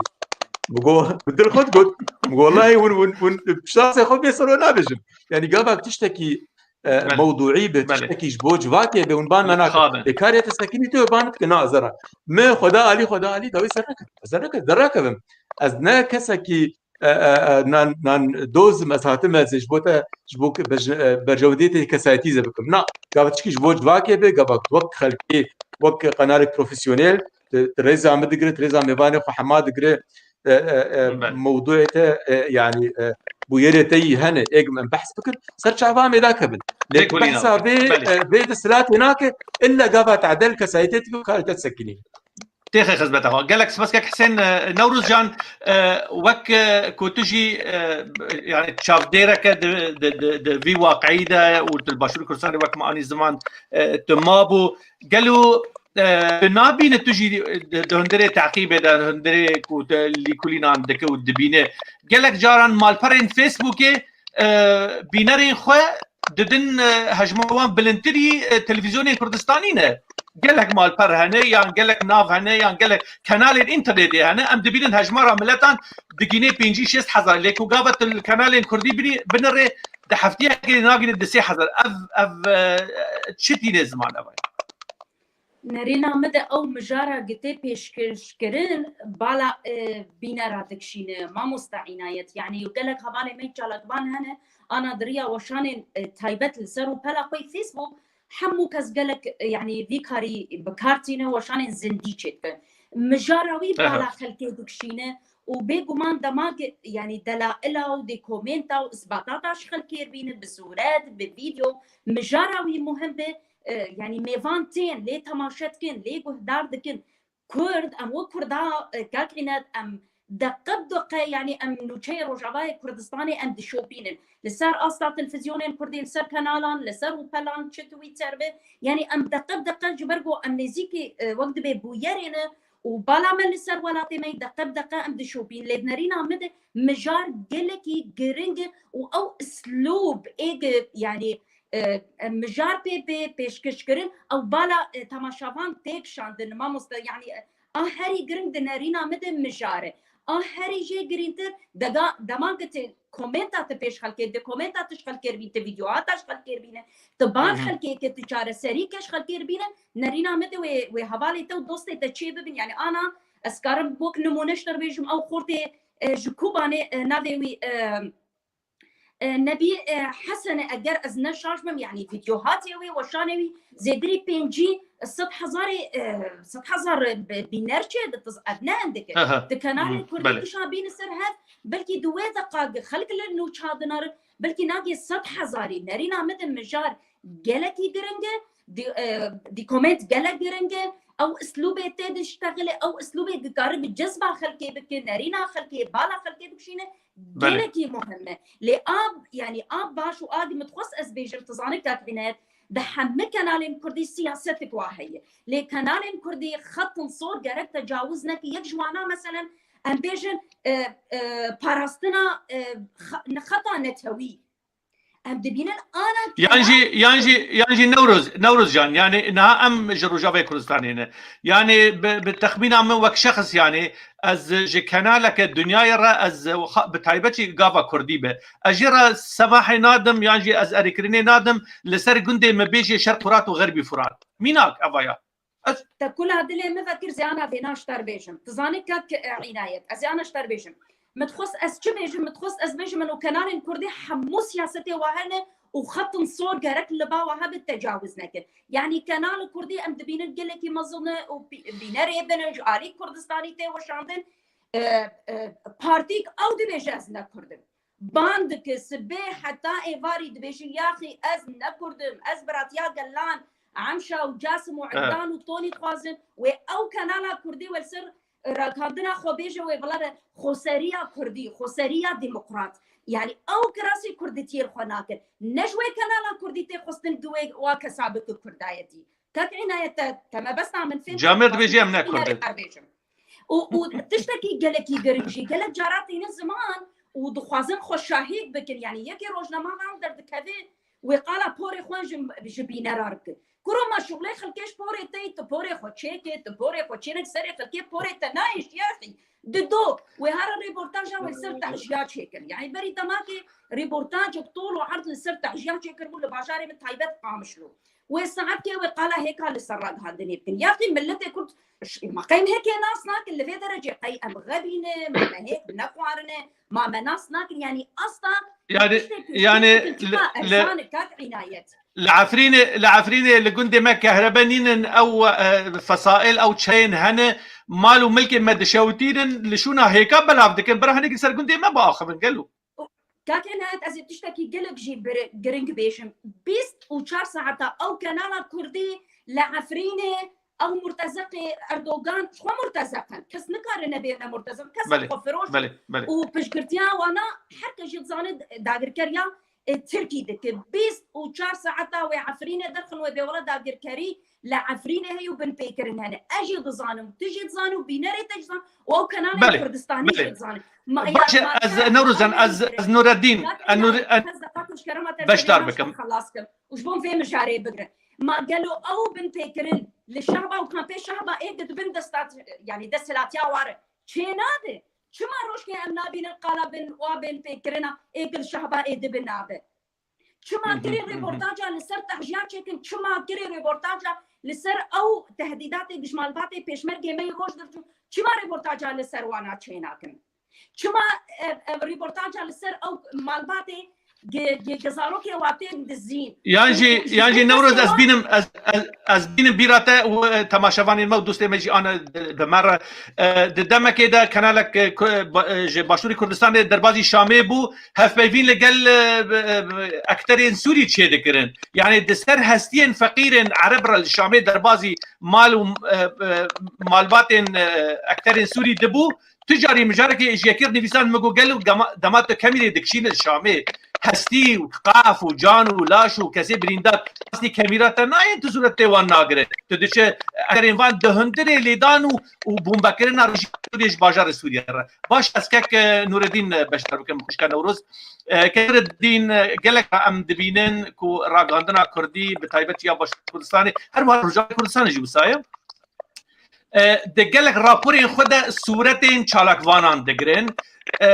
یاجی راپور جه آلیه ریخستنین کسین سیویل وادچن آلیه ریخستنین مافی مروبان به تایبت چی بسته وقت ریخستن مافی مروبان لعفرینه یعنی لبروپای سازی و ریخستنین سیویل ای روشنبیران این جواکی این مدنی گاو راپور دچه راگاندنا کردی کپی رایت وان خود به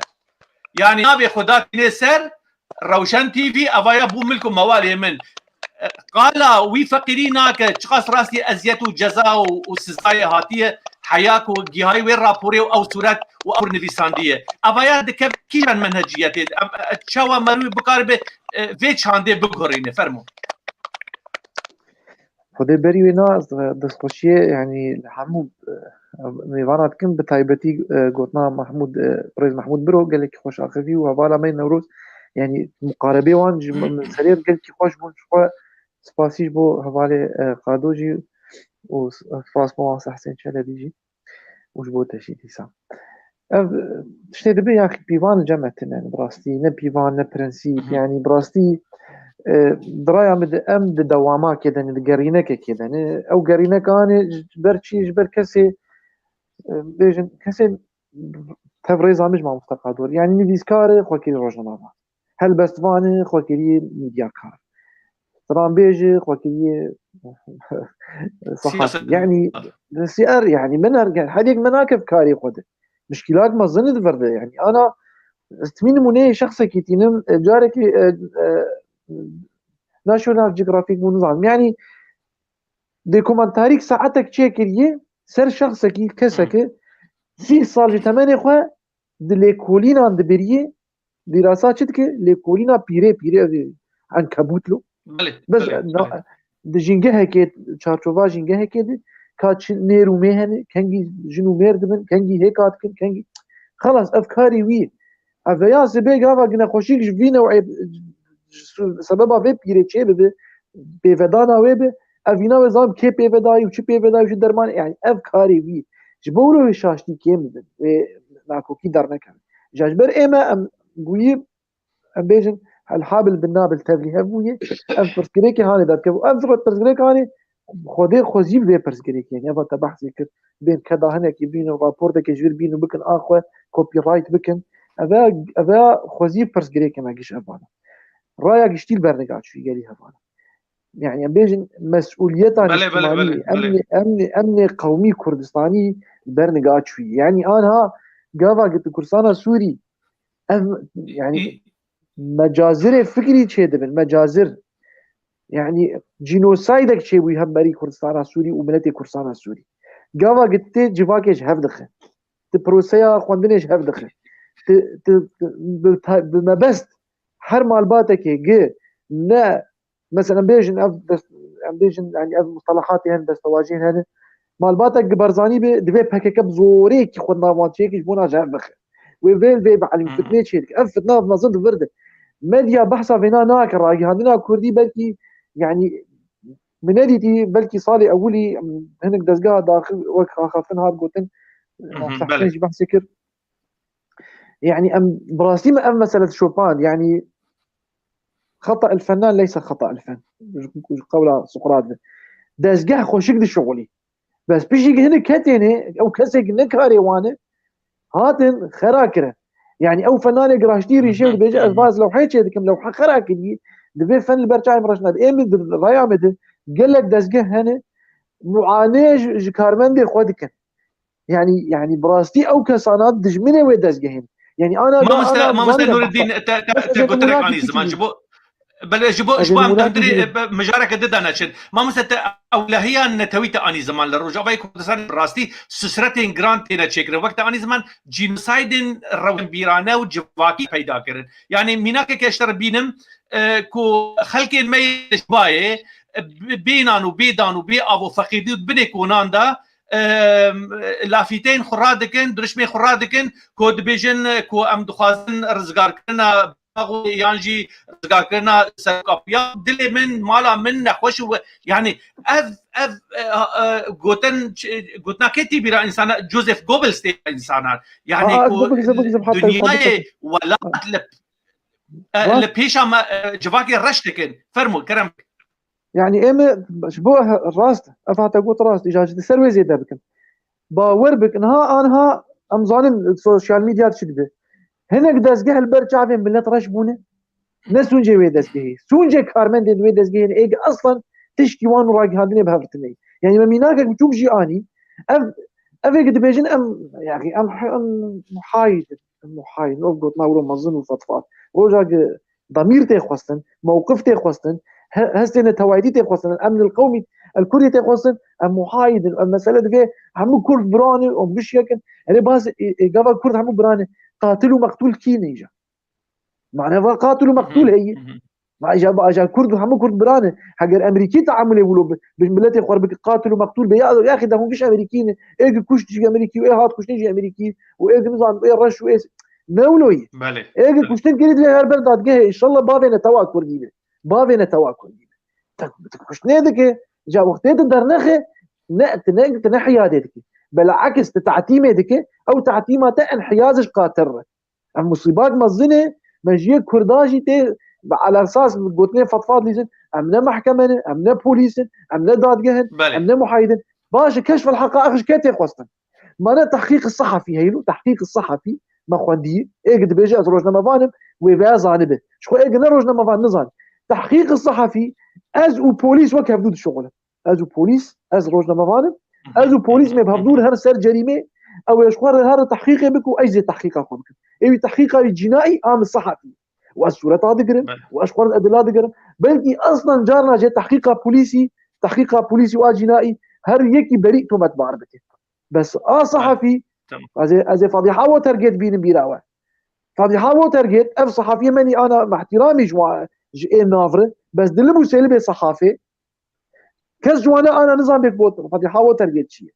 رئيسك يساغج امريكا هات نظام السياسي قش خست فضيحه وترجت كيولو كر دي صحفي صحيفه واشنطن بوست شون تحقيق كرن اذكى جهازي تنصتي دمقر حزب الديمقراطي الامريكي دانين ريتشارد نيكسون رئيس امريكا ايوه شاغي شو داني بو تنصتي جاسوسيه بك باش كما خلقنا قوفتنا هي ابو اعلى مثال كارير ميدياي ده انه ام دفي كشف الحقائق ام بكن ايه ملاد بتهلكات فين بكشفينن ايه تجارة ملادك فين بكشفينن ايه كونكوجيا ديجي ملادك فين بكشفينن ايه جينوسايد ديجي فكروا رمانا ملادك فين بكشفينن ايه دنگين وقت دنگين مگونا دنگين وقت دنگين تاكو نافر راغاندنا كردي ده يعني تدبينه كو پیش روجا اف برنسيبين انا تبيد اخذ قالوا هبن روشك وسا آزاد هبه كو محاسبه فانتشتين وسا كريارين وسا وركره خدي مسألة يعني از نخرج فعلافك ميستيجين منير بيجم زحمات بس لا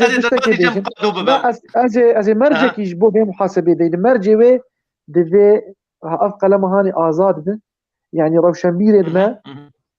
حمل فئات اخوان روشنبير بحثا بزيشكاتكم البحثا دادوراتكم باريزراتكم ليبسكاراتكم روجنا مفاناتكم وماموستياتكم وجدان جهبه ورايا قشتي بيزن ديكرن وقت انا كأف مثلا تشيبون دمديا دقرن بو هنا يعني بيجن شابيلك تشيبو ديجي في فان رفتاري قد بند هند مديا يده وهمش عليه هناك حوطافه افضل سوريا يجيبونه سرميان سرسري باش كاك نور الدين اخويا كركم مديايا جفاكي زندي وسردسته دكاره برولا خرابه والهمبري تلفزيون باشا تشككي دوالي ببوره ما نمشكله قال لك اليد في ميديا هذه خوشي تضليل شيبويه جبوا له ايمن بيجن دبيد النخبه داس بجير شيب النخبه داس تبجير يعني قال ابدس داس تبجير شيب او كاربن يعني براستيت انا ها اري راس رولا خوليست الميديا جباكي بس زاني قال لك او جيبوا كوبي رايت بو يعني صورته او زلامه تنها نافي اني سر زماني فا قشتكا كوبي رايت كري وانينه بري فينا منافي بهيست بولو افي كشن اولو فان سازان منافي بهيست بس كا ملتي تا بو شابيل قال كده نا جبوا له يعني يرون قال مرقود يقول اخي مرون صحافي له مرون كار حمد في بيج مثلا هنك اولو دبيج لانه الصحافي بدبيت خدي هالوسط دبيت بجرأت به حتى لو شيء يعني مسألة الخطبة بتهلكيلو ما عجبوش أكبر جهات كلمة حق عند سلطان جائر أفاب في خبر له هجر أم السلمان دبي أم اتباع بكن وهجر أم نفس السلمان أم شعيب أم شبنجي دبي أم دوت مصداقية وراس بويه بباريس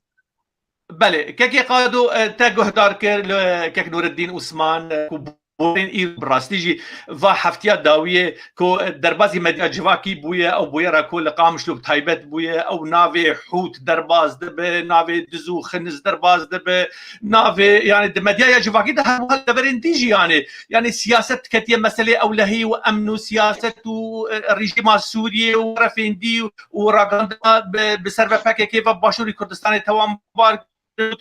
ملياردير ومليونير يعني اگرك هات دادان دهندري هفتيه كده مديا جواكي براستي بدسخو خست وحمد تشت فضح عندن لمدي تعامله راغاندرا باشوري كردستاني تعامله كوسا يعني بارمانجو تعامله فيزيكاهيه كجدابو جراستيه تشوا دكاري في مساله بنرخي بالتفاعي فرمو يعني جبوزا از سپاسیه گرم دشینم جو ایگ فیسبوک يعني طبعا مالاوي آوا خودی خیر اوی جه بنویسینه و اگر هاتو تو سر دلوانیا خودی انشاءالله جوینا بهشتا رنگیم بریم نه و بری خودی و کانال کردی اگر نه جوابا افقاسه کایمانی و شاشتی کردا و مکردا و پارتی و خرجرا در اشکره ندبو أمبين يعني ما بس هذا ببيجم إدز مافيا قندلي نظام شو باودلو أو باودلو ما أوينا أشكركر يعني برا رودا وشخرنك قنجي كرودا أو أشكركر ودرخست رودا أو دماغ أو زندي درخست ونوشي سركاد درفت دوازده دقدايش بوك روي خوي رش سبيبك او انجام كذا ما بو يعني ما وينا هتكان رودا وهات روي رش سبيكر درفت داي قروي برافانية برخد بك وروي كويس في كما زولت بيجم اگرنا وصابا ورودا رابورتك كي نور الدين جمزانه تر دواري روزنامه قريه دي جبر جامير خدي نظام اجي يعني تشد شوبينم دخينم نظام تشي يعني جرك پرسا گندلیه لروج آوای کردستانی گش وک راپورت بشو پاندا بسالا و بگها جم باوی دلو وک یکی گندلی گو کس نمونه درخستا و جیب پرسا چما افقاس گندلی روج آوای کردستانی درکتیه و تو خلط بیجن مدیا جواکی دی بیجی گو تو مروفکی گندلی و نزانم چی دکی ویچا خیمن اسپاسیا رو داو بکران يعني تدبجي كيك قادو جان يعني تدبجي كو الروداو دبشتا بويري نشتي وجي خرا بكار آنية بشك يعني شك دفناتنا يعني موينا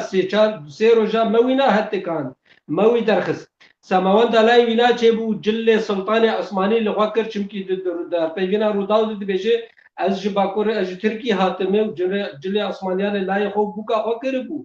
يعني موينا حتى كان ما قلت افكسكي خلقي قامش له همود زان اما زود البا ولا طامني خلقي قامش له همود زان قبابه دلو بده صلاة هي بري 25 سال 30 سال اگر چد دما چاكشتر غرق بابا دلو دچو لا تقيد دچو شامش خلقي طاني قامش له يعني اواج بري زلام رژیمی سیخوری رژیمی پای رژیمی تشلو درفت تکنال روداوت خود بین پروفیشنال درفت یکی دز مافيا نزارم چه گروی خوی رش سپی بکیاو یا اخي ام براستي يعني حقي مدى قطعنا بالدس مالي مادام قروداو وكنال بل الروداو دنفسي لك خادو الروداو دبي امنا حاكم وحاكم دارن امنا كان انسان محاسبه بكن جبركو امنا دزغه حقوقيه يعني ناش حقيقه لا انا كاكي ببوره كاكي نور الدين انا تشتن باشا زمان جامير خوندي او جمع ترزان يعني اجي براستي روجانا القناه الهولندي تماشا دكن دما قبويرك تشد والله بالله وتله بسما والله وبالزرادشت قال وبيروز باين كردا يعني تشلو اي بوليس لويدك امادي اي روجنما وانجي ور اماديا قناه تلفزيون ور امادنه يعني ابايا بالا مكشان براستي يعني بالا هر كسي دكشينه چما بري بوليس كيف نور الدين برنسيبن يعني كاج نور الدين ببرد لا انا بس اسبي مجاري انا بدا بيقولوا يك خلي بداوي بينم شبوك برا كيك خادو برا مداخلها بالاليه نور الدين كيك نور الدين لغوري كاجي باسبور هندري في وارده بويرا جبلي دوسيا بافي دلوكو ام ايرو وك ميناك ام بنافدكن او جندليا هي او كيموكاسين هنا او سخريا دولتي او تسريجيه نظامي او حمت شتيكو لروجافي كردستان ايرو الباز قالوا تشما يعني ام بيجن وكرو داو ميناك بينن لسر ناس ساكنه دتش لسر دعوت كوري بافي دلود ساكنه وبيروز باهيا وي تكرن وبافي دلود هندري دانو استاندر هاف بيفيدا د بيجي كو افايا فوتوشوب والداويد بيجي از بفيسبوك فهمناكم يعني افايا قالوا د كوينه ده دري وك كذا جي باسبور تر رابورا كي پیدا بگو چه بك قالوا افايا تشتي زمان افدواري بروفيسيوناليته ده افا تشتكي تشاود ده پیش فرمو خدي يعني إيمه از دزگه که کاواس کار دکم از ناخوازم يعني نهنية نوي درخن يعني جبر وقت مثلا برنسيبين يعني ميثاق العمل الصحفي افكار براستي ايما ازويا نابين الماده جبو راكي هاندني بشكل كي قافا بشكل بين بحثي بس ما دار راكي هاندني قافا مسر انسان تبنافكر يام خسن دنها نجوي خرابتر چلو بازرگان سياستي ودوزي يعني هاجر از بين ما داك سر فانا تشيكم از سر فساد اوان تشيكم سر قندليا اوان تشيكم هو از بين فين بكم ماده اما بشتيجي مساله والله از بينم بكم ماده جبو دفاع خو بك اي معناته خو الفرد كده دقه يعني انت شو رايك خلكستن فخر كله ستة بيجن كوا تيجي رايك خو بيش انت تبيز لا دقه وتتبيز لا بوليس وزما مغفر تشما تتفرد رايا ويتينه بس هاجر خلكي قال ينك رايا في صار كم صار مثلا تشتكي خرابي دب لا وها بحث صيدكم از بحث دز سياستكم تجاري خوينه كاس تجاري قولات فروتنه تجاري قنتو فروتنه تجاري تجاري نفيسا كردا فروتنه باشه از انا كافانا بحزاره هنس كارمشتر نابي وان بينن كا چما انوانا كن ماده چما امواناين برامبر خلكي داناين ام بيج كاو تشكي سري في ملتي بلغه سؤالي ولو جوان بكن بس نا فيش تيجي وقت مثلا ما مستقادو اني زمان فيش تيجي الدنيا فجري وبو طبلي بي اجام تويتيني جبونا قلت باشه تتبيجز نداد جهم از نه مخفرم از نه بوليس افكاري تكر تاف زلاماني جبونا كتاني تجير ور دفاع خبك اف شغلته بو ما ابدا شغلتي فضحه خلكي محاسبه خلكي محاكمه خلكي نه شغلتي بس تبين الدفاع بدفاع خبك برابر ملتكي شو او ملتي انا قشتك ما بيدن تمندر داوي تاني تعرف ابي متضرر انين ابي شرعي هاجر فتاشه دويد تقياي هاجر اهلي تقي قال لك جرا خلكني سرخاني خرازان مرنه شما مرنه جبرق تقاندنه انك جماعتي شق دار ومقدار تمام اسفاس اجا ايمنا استخازم تبحث برنسيبا كنت بحث امبيشن برنسيبي راجي هاندني شنو استقلاليه سرخبونا دزگه كفاءتاوي تمام جبري فاناجي نزاهتا دزگه دست پاکیاوی دویت نزیه به وجا سروریا افان حرسی تشتا دویت آرمان جاتا نتواتا به ولاتا به آلاتا به پیشمرگتا به و کرسانا به از جورج نابینم ما انا بي بي سي محايدة مسألة نتويده بي بي سي رويترز اسوشيتد بريس فرانس بريس يك جوان انا اجانس ام جوان براد دوان ام جوان براد شتاد كرلو يك جوان هذا برسنه تويدنا محايده والله بي بي سي قد مسألة بريطانيا ويك تا اوروبا ويا روسيا دبي بي بي سي قلتنا بريطانيا نادب دنيا يقشي دنيا قشاش بريطانيا راسنا سي ان انا امريكي قبل مثلا تويته كان زمان ده وبيج امريكا راسي ودنيا قشاش حياه حرامه سباس كيك نور الدين فرمو كيك قادو بفرمو انا من سر دوله اخذ انه سر قندلياق الروجاوي كرسانه تشدقو يعني وقت مينا كم دا اخذ نعم لسر روداوي دا اخذ نعم لسر برنسيبه انتين بقرانين ببوره وقت مينا كروداو وقت كنالك خود بين بروفيشنال جبرسين سركه دراذي نوير بشوبينه از ببيجم بشتي كو ارني يانجي رخصت روجاوي كرسانه للجزيره مستندي القامش بتايبت جبوك وشانه بكو خرجري بك ادي نما دوير نزيكي برزغريكن سياسيين سركه بده نمونه جبر ويناتي قال تشدك قال نان دك نان تنا باجان تنا ولا إيرو صوباك بزاروك هذا تقية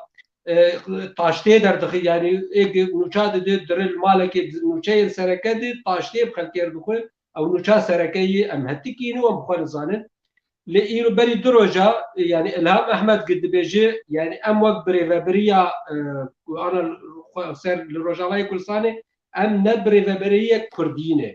وكأن كسيت لما ريفابريا ببورا نريفابريا ريفابريا رجلاتي فراتي بهر حال بوي واتي تبيجي أم نكردينة وأجر أن كسيت لما بيجي تفابريا بجارتنا رودا وقال فيناناك أنا كنال سركة إن رودا وكنال سركة أنو شيء يعني شمت قال فيناناك أجر أف قوتين بربرسيارك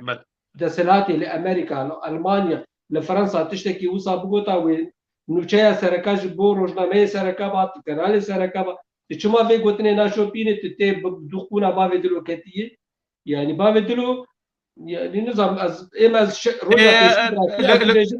دريا خديه بيرويا كانالا روداو بالبيرويا وينا ام قشت صانم بكيه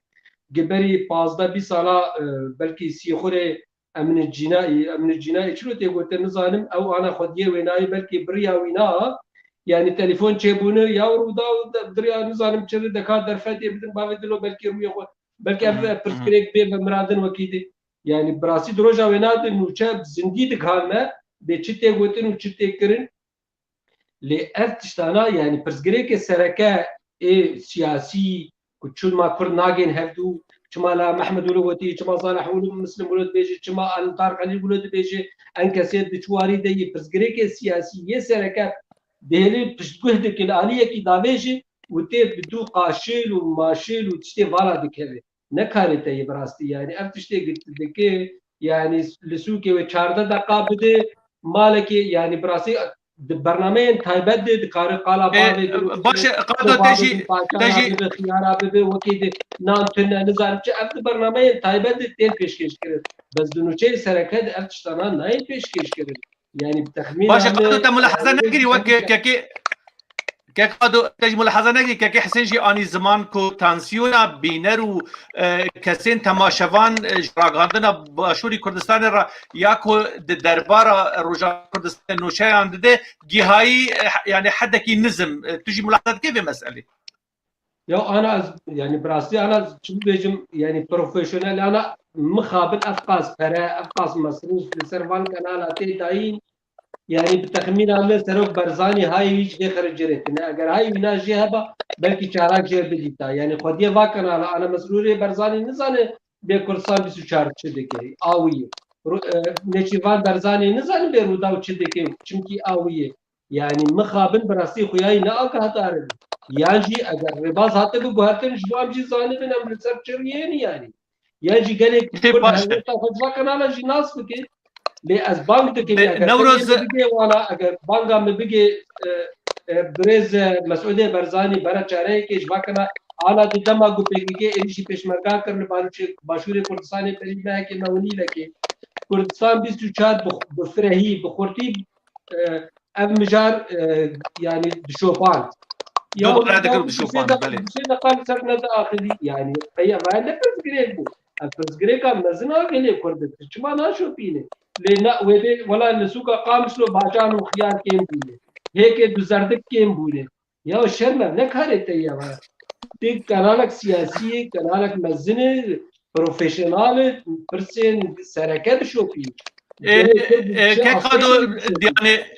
الكي دبينه غازين وباراتسي مهمتره اوايا باش نوروز زي برسي جتابك مخوش نوروز تجي دوزا باوي دلو تشوبان لروجاواي كردستاني بو يعني مجارة سركات مديايا جواكي دا بايبات ولسر كانالي كرديجي بدركات وجامعة برخود الدفاع خوشي كربو أوايا نجلين عثمانين دركات بشي فيديو جمالاوي دركات قو من حفلة منكرية دمالا مدى دعوتك بتشو كريه دندري صالونا مالي دا دركات أو بالكونو مالكونو أو روناهي جرمالا خوبه إنه مليونير وملياردير أوايا نيفي سوري ورجلاتي فراتي بكيد دستي فيدايا قالوا نوشين داوي لسر بافي دلول كنا تشهي مش كان وروز تشي بيسي قلت دلو قرتنو خستنا حبسيدا وحكم داري ونظام شو تشتكي وسا هاي تجي هي نوشين داوي البرد سيتا قرها بنفرمو بله كانت عناية دوی مجارا هاند براستی با بشکار بالغ چی بو از تأکید گوتنا برای خود که قادو شریف دکن براستی قنجیبون مبو آوک چالقوانا بو کسر خودی هلوست کسی خودی اجتماع پرورد هلوست راستی تمتین زمان جمره بو ما او هتکان یکی وقت باقی دلو او افدزه قلبرچ عباخو یا تزاری کاک عنایت بحزارا وقت وینا دبش پردید هنه ام نزانت بكين لي بلكي بافي دلو هات برجع بما وهتكي بافي دلو شي وقادو شريكو يجسي خوري رجما بشار الاسد وقت خلقي قامشلو ام حمود زانن بري لسوكا قامشلو باكيت ما باكيت دفروتن دماغ بيدي فسر خلقي فرد كروهات الدسلاتك تشيك اف بافي دلوج عليه رجما بشار الاسد هات قبول كرن لبا حوالي قنديلي اي بيدي يعني أفسي خوري رجيما أسد هات قبول كرن جالي وادي قد في متعاملة بذي كسايت يركن يعني أف كسايتك دوبارتكم أم حموي ناسدكن خلقي قامشلو يعني بيسترين تش دالية بازرگاني چي ببالتا زانب في كسايتي نوروز لراغاندنا غريدي بسرفه پاكي كيف پايا ديو ديبيجن كو اف جامير غريداي باشوري كردستانيه كوي تنبيج ج باشوري كردستاني ج فروخانه هاوليره وي دربازي روجاوا كرنه اوايا غريداي خطوان بترول تهريب دك نظام شدك يعني راغاندنا پايا دي باوي كي فكري واشكر كو اف جامير فيناس ناكن واوايا كو امي ويجي بقرن ومحكمه بكن واوايا جي بترول تهريبي باشوری روجا ناوی خوشی باشوری کردستان دیگه اف حیات دبری گلو راستن چما اف تهمتا دستی واندا دخوازن لباشوری کردستان يعني ريخن ودستی وان كده كيكو اف برسهان نرينا مدي جارك نأز برافانيت بركم لي ازي برسبها خوبدن وقفي مثلا مجاري وقت اف مازوت وتشتغل لروجاباي كردستاني تشغل حركه جيتزاني ايرو بيدي حراسي وبترولي النفطي كاك عناية يعني بيدي بخود دري جيميجي بيدي بخود او نفطاج روجاباي كردستاني درت كافي دزيفره دريا كردستاني درش تركاجيره ودرج آلية مناطق نظام رجي يعني تاني برا نقول هكاري تخبر يعني قرا هكاري تخباشوري كردستاني ده او قبا قراسمن برا ريبورتاجا كي تشيكن شو جناه دهستي هريما كردستاني هذا بشين شريما كردستاني وهريما كردستاني برافانيت كن أسبقوا نكارن برافانيت مسائل بكم جبر بود في مسألة دقيق به لأجمر مو مدخل كي روج عباية كردستاني شيء أف يعني دبيجن أف كسكي بازرگانية باش تشقيسي معمل في أبو دلو لقامش لو روج عباية كردستاني تشكنو وفقيري كرداجي في ذكرنا أم دبينا بريوي زيادة تربن وكردي ما فقير دبن لصار أصلا الجفاكي يعني خير وخيرات يوي بملتي كرد تنككو حتى بيدقي ملت نانتنا بخور وأزدوباراتكم أبيض سيخوري رجيما بشار الأسد وموفوك يعني وكم دبيجن موفوك نقبة إدارة قنديلة ورجيما بشار الأسد جعالية نفطي جعالية بترولي جعالية مواد زراعية بشاري ما كردستاني دكتم أبايا هركز بين عضزاني يعني بازرگانك لي والله ناد انه بازرگانك كرديه لي ابال كيش كات عنايه تخوازم فيناش تربيجن ببوري يعني شنو يك وكنال كردي تدرفدي بدا يكي وك في مهربي بيسترين تشت هذا كاردك تويبينا تويبك تريكلامي جيرتك والله ايرو ميفاني مي ساسكاركي كرد وريكلامي جيرتك وتدرفتي الضغط 12 دقائق بده جبوت الريوي سبيبك مجموعه قناه كردي تخصن رويه في مهربي سبيبك نجوى كلام باشا ام جاليه جدا اللي كلينا بكن ام كاك حسن اما كنا خفافك كرماخه مايك كاك عناد بوبوري بري تهرباك كاك حسين تشتكي قلكي جرنج زي بيناري تربيجم هاري بالكيش قبالا مكشان دماغش خديرجي شنو تشات بشي دي قربالخ للسرواتشيت بكار مدير ودا وتايدات دسبيكانو تشده خوشاهيك دكم تخوازن بچكي روي خاصي بي بكن لي ابالا مكشان چبو دبي جولا منتازگهن ام نكارو بريزيه د حتى كثير بكن لي ازيبين بيرا تماشاواني تو ميفاني ابراهيم ماموستا براهیم برو سیاست مدارکی لسر استا هر چار پرچه کردستانی نافدار و نونر 3-4 میلیون روجاوای کردستانی اگر امنه به زیادتر ولا کمتر مثلا بو میوان کنار ودا و مدی حموا ودی و مجدی و دنیای گشیدی چلو بیرزید در حق ما مستبراهیم برو دکرن چما وچار نمندی گله بورین چما مستبراهیم برو خصن و او نکر میوان قد واسطه قادر فتي بدين وكالا رفنا روانا بكم وحمواش ابن قبل كاك عنايات يعني بل سباس برزيل خلقيناكم نوروز سباسيات دكم كاك حسين بلكي تجي وقت بويا انا ام نقاش دك ام دواري يعني ليكوليني ده نو واري شخصي وكسانه ده وقت ما قلت ام برسكري كده بن لينا ام تاني ليكوليني وام باك جراوند داوي ام دخازن الناس بكن لبر راغاندنا باشوري كردستاني بابد لو قلت كو از امريكي باكوري كردستاني هاتمه از انسان كي جندي هساري ما وازنا ولات ياجي نشتجي يانجي نشتجي رجاوي كردستاني ما بو از باكر هاتمه وجامير نشان دا دواري هشمنديا فكري دا بنريناتا افايا قالوا مرونكا بيجي كو اثبات بفلسفه سروك يا بيجي كو حمكدين روج افاج وقرك افكردين ما ام دربازي جارك دفكرين باكوري كردستاني تا چه فكر جوي مساله يعني جوي في قدرت تايبه هك دسبك درفت بدم از آگاهی که بدم از روزنامه‌گری بدم تعریف کردن ما مستنور دین رئیس احترام همش خوندن آویر و شکاری کرد که ل روزنامه‌گری نخوندن تنیه يعني روزنامه‌بان حري أص بلند وحري بناب ودنك وحري ناس الولايات كيوك أمريكا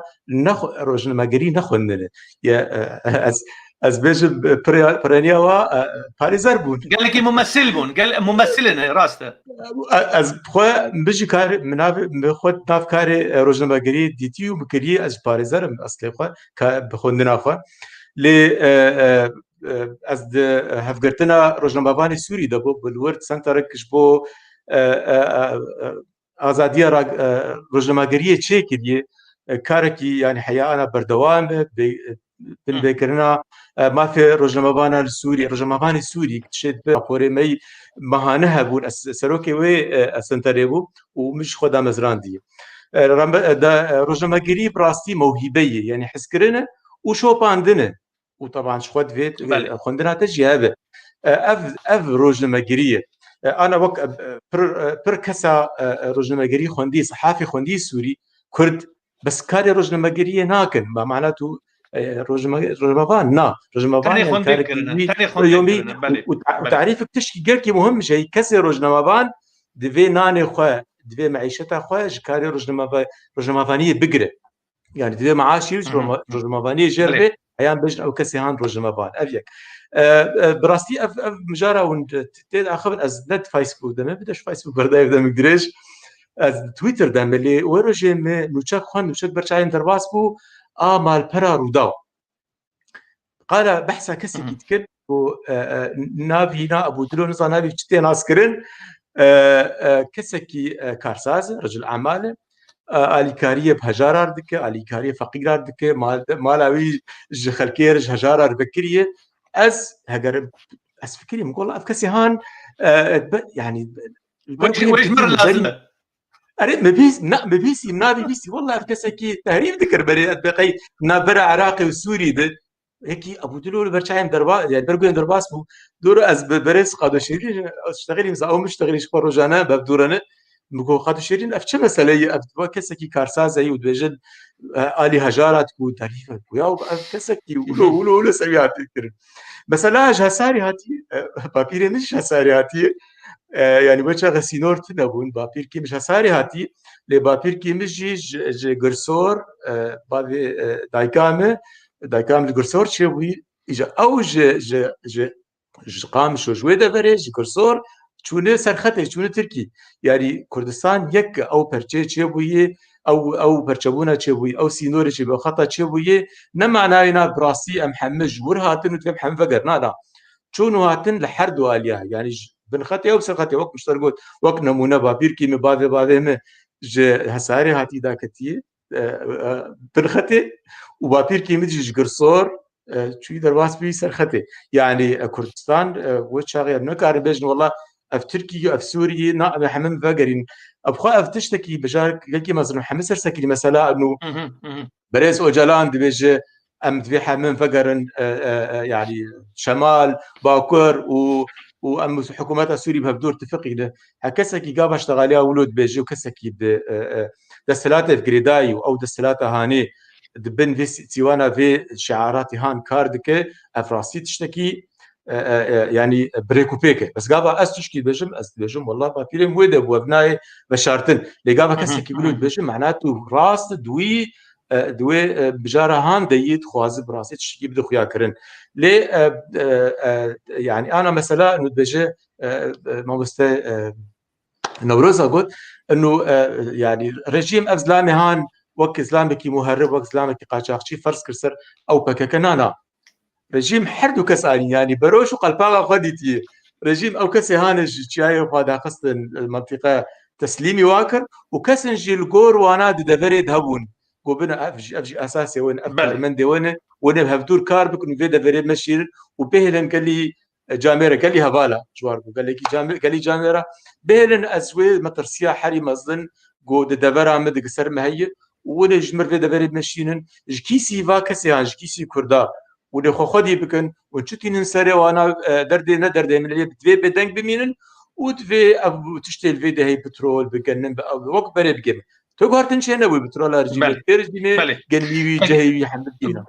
كاك حسين ام ببربداوي برنامج خود دشين بريز ماموستا مافناس باريزات كاك شادي حاجي برسك جي برنامج رشي عنديه براسيل سرد بشانه اذكر في بشي جتابه برسم بعربي دي ساند اطلب من الاساتذه الافاضل من خلال هذا البرنامج التفكير الجدي في إيجاد آليات جديدة لدعم القضية الكردية في سوريا ليكون ذلك عملا مؤثرا أكثر مما هو حاصل الآن، أن يكون عملا جماعيا لتوحيد الأفكار والكفاءات والطاقات والقدرات والجهود والعمل كمجموعة ذات استراتيجية موحدة ذو مواصفات مؤسساتية مستقلة غير حزبية.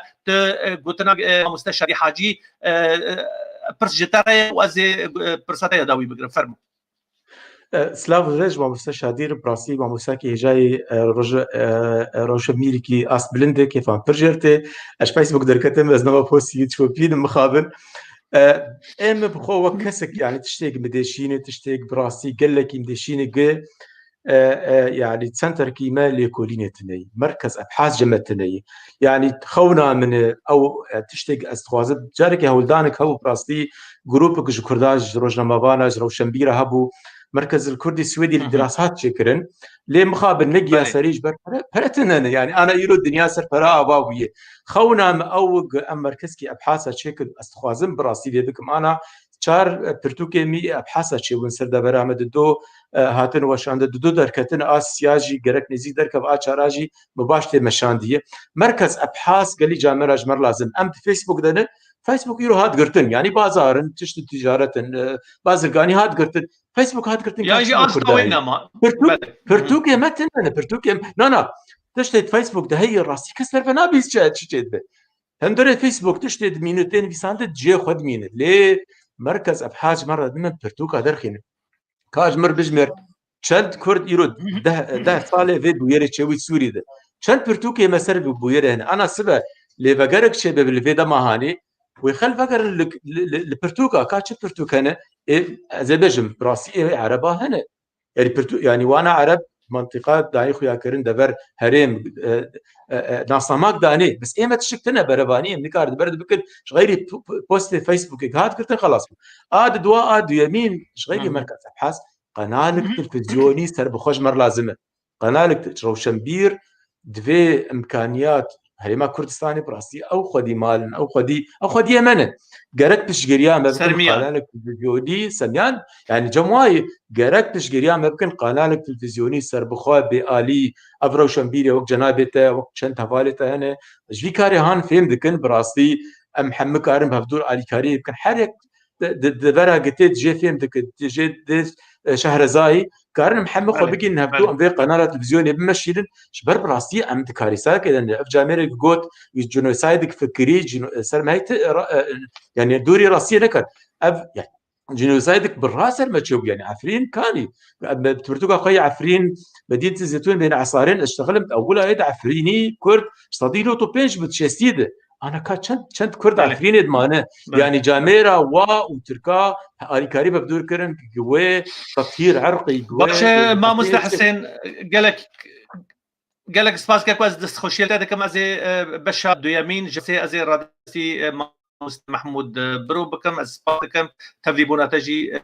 بمره سرخاتي بشكرا ماخو كاك محمود بشا يمين جبرسا ما مستا شادي حاجي دبيجي من ان الكل يعرف ان العمل الفرد مسير ضعيف ومحدد ومحدود النتائج، وبالتالي فهو غير منتج، بدليل انهم جميعا ومع احترامنا لهم الاخر يعني الطرف الاخر او المجموعه الاخرى لم يستطيعوا طيله السنوات الماضيه التي مضت من تشكيل راي عام كردي ضاغط قادر على تغيير اي شيء مما يدعون اليه او تحقيق اي انجاز سياسي يذكر. فرمو دخوازه كك حسين جوجي جباشوري كردستاني جي پیدا کرنا کانالا کې ریو ریباز مراکز ابحاث ورندر هر وها پرساکک حاجی جی اشتره. فرمو ميكروفون اتاك محمود ميكروفون. بله ما مستعنایت بالنسبه دام و دزگه راگهاندن تیر و تشی آخفتن لسر هاتا کرن از باورم بالتایبتی يعني بسپورك واري راگهاندن ناف مده هيك ومحقي ونخون ما مستان نوردين عثمان بالرنگك يخوشك وزلال لسر آخفت از حجويت كمكو هر يك وقت بي كاري خوب بي نان بدا دست نان بريش برا نيوي بشوتيني خمناكي بركو إيما أم دواري راگهاندني دا إج كسي بسپور راگهاندني دا وقت جنابي وقت جنابي نور الدين عثمان وانا أم نشاطرترن وانا تشتي باش قوتن أم گنگشي لسرناكن يا هري جرينج إجمرة يعني ما مستشادي تشتكي قالك باش قوت جهير ريزو تقديرك ملندم ويت شوبينن قلماوي بيرو بهوريوي رخنين وي حموجي كيش دل شواطي كي ديوج بويجي ام رخني وينا قط ناطرسن يعني جهي ريزينج كو ام كاربن لسر بنقها وانا خو بيشخن فيدي بدنا تفكر سياسي كردي يعني تفكر سياسي كردي اگر آليه ما آليه دي نخمه ايرو ام حمو چارچويا كو ام بيجن چارچويا كردي ده باخفن نلقور خوستكا سردمية نلقور خوستكا ملتي كرد وكولانا كرد لفو تفقرا خودكي نلقور استا وقربانية كوتين كرن يانجي او تعدايا بصدي الصالة والملتي مهاتية كرن نلقور وي لفو تفقرا خودكي برو واجي وينا امتكارن بيجن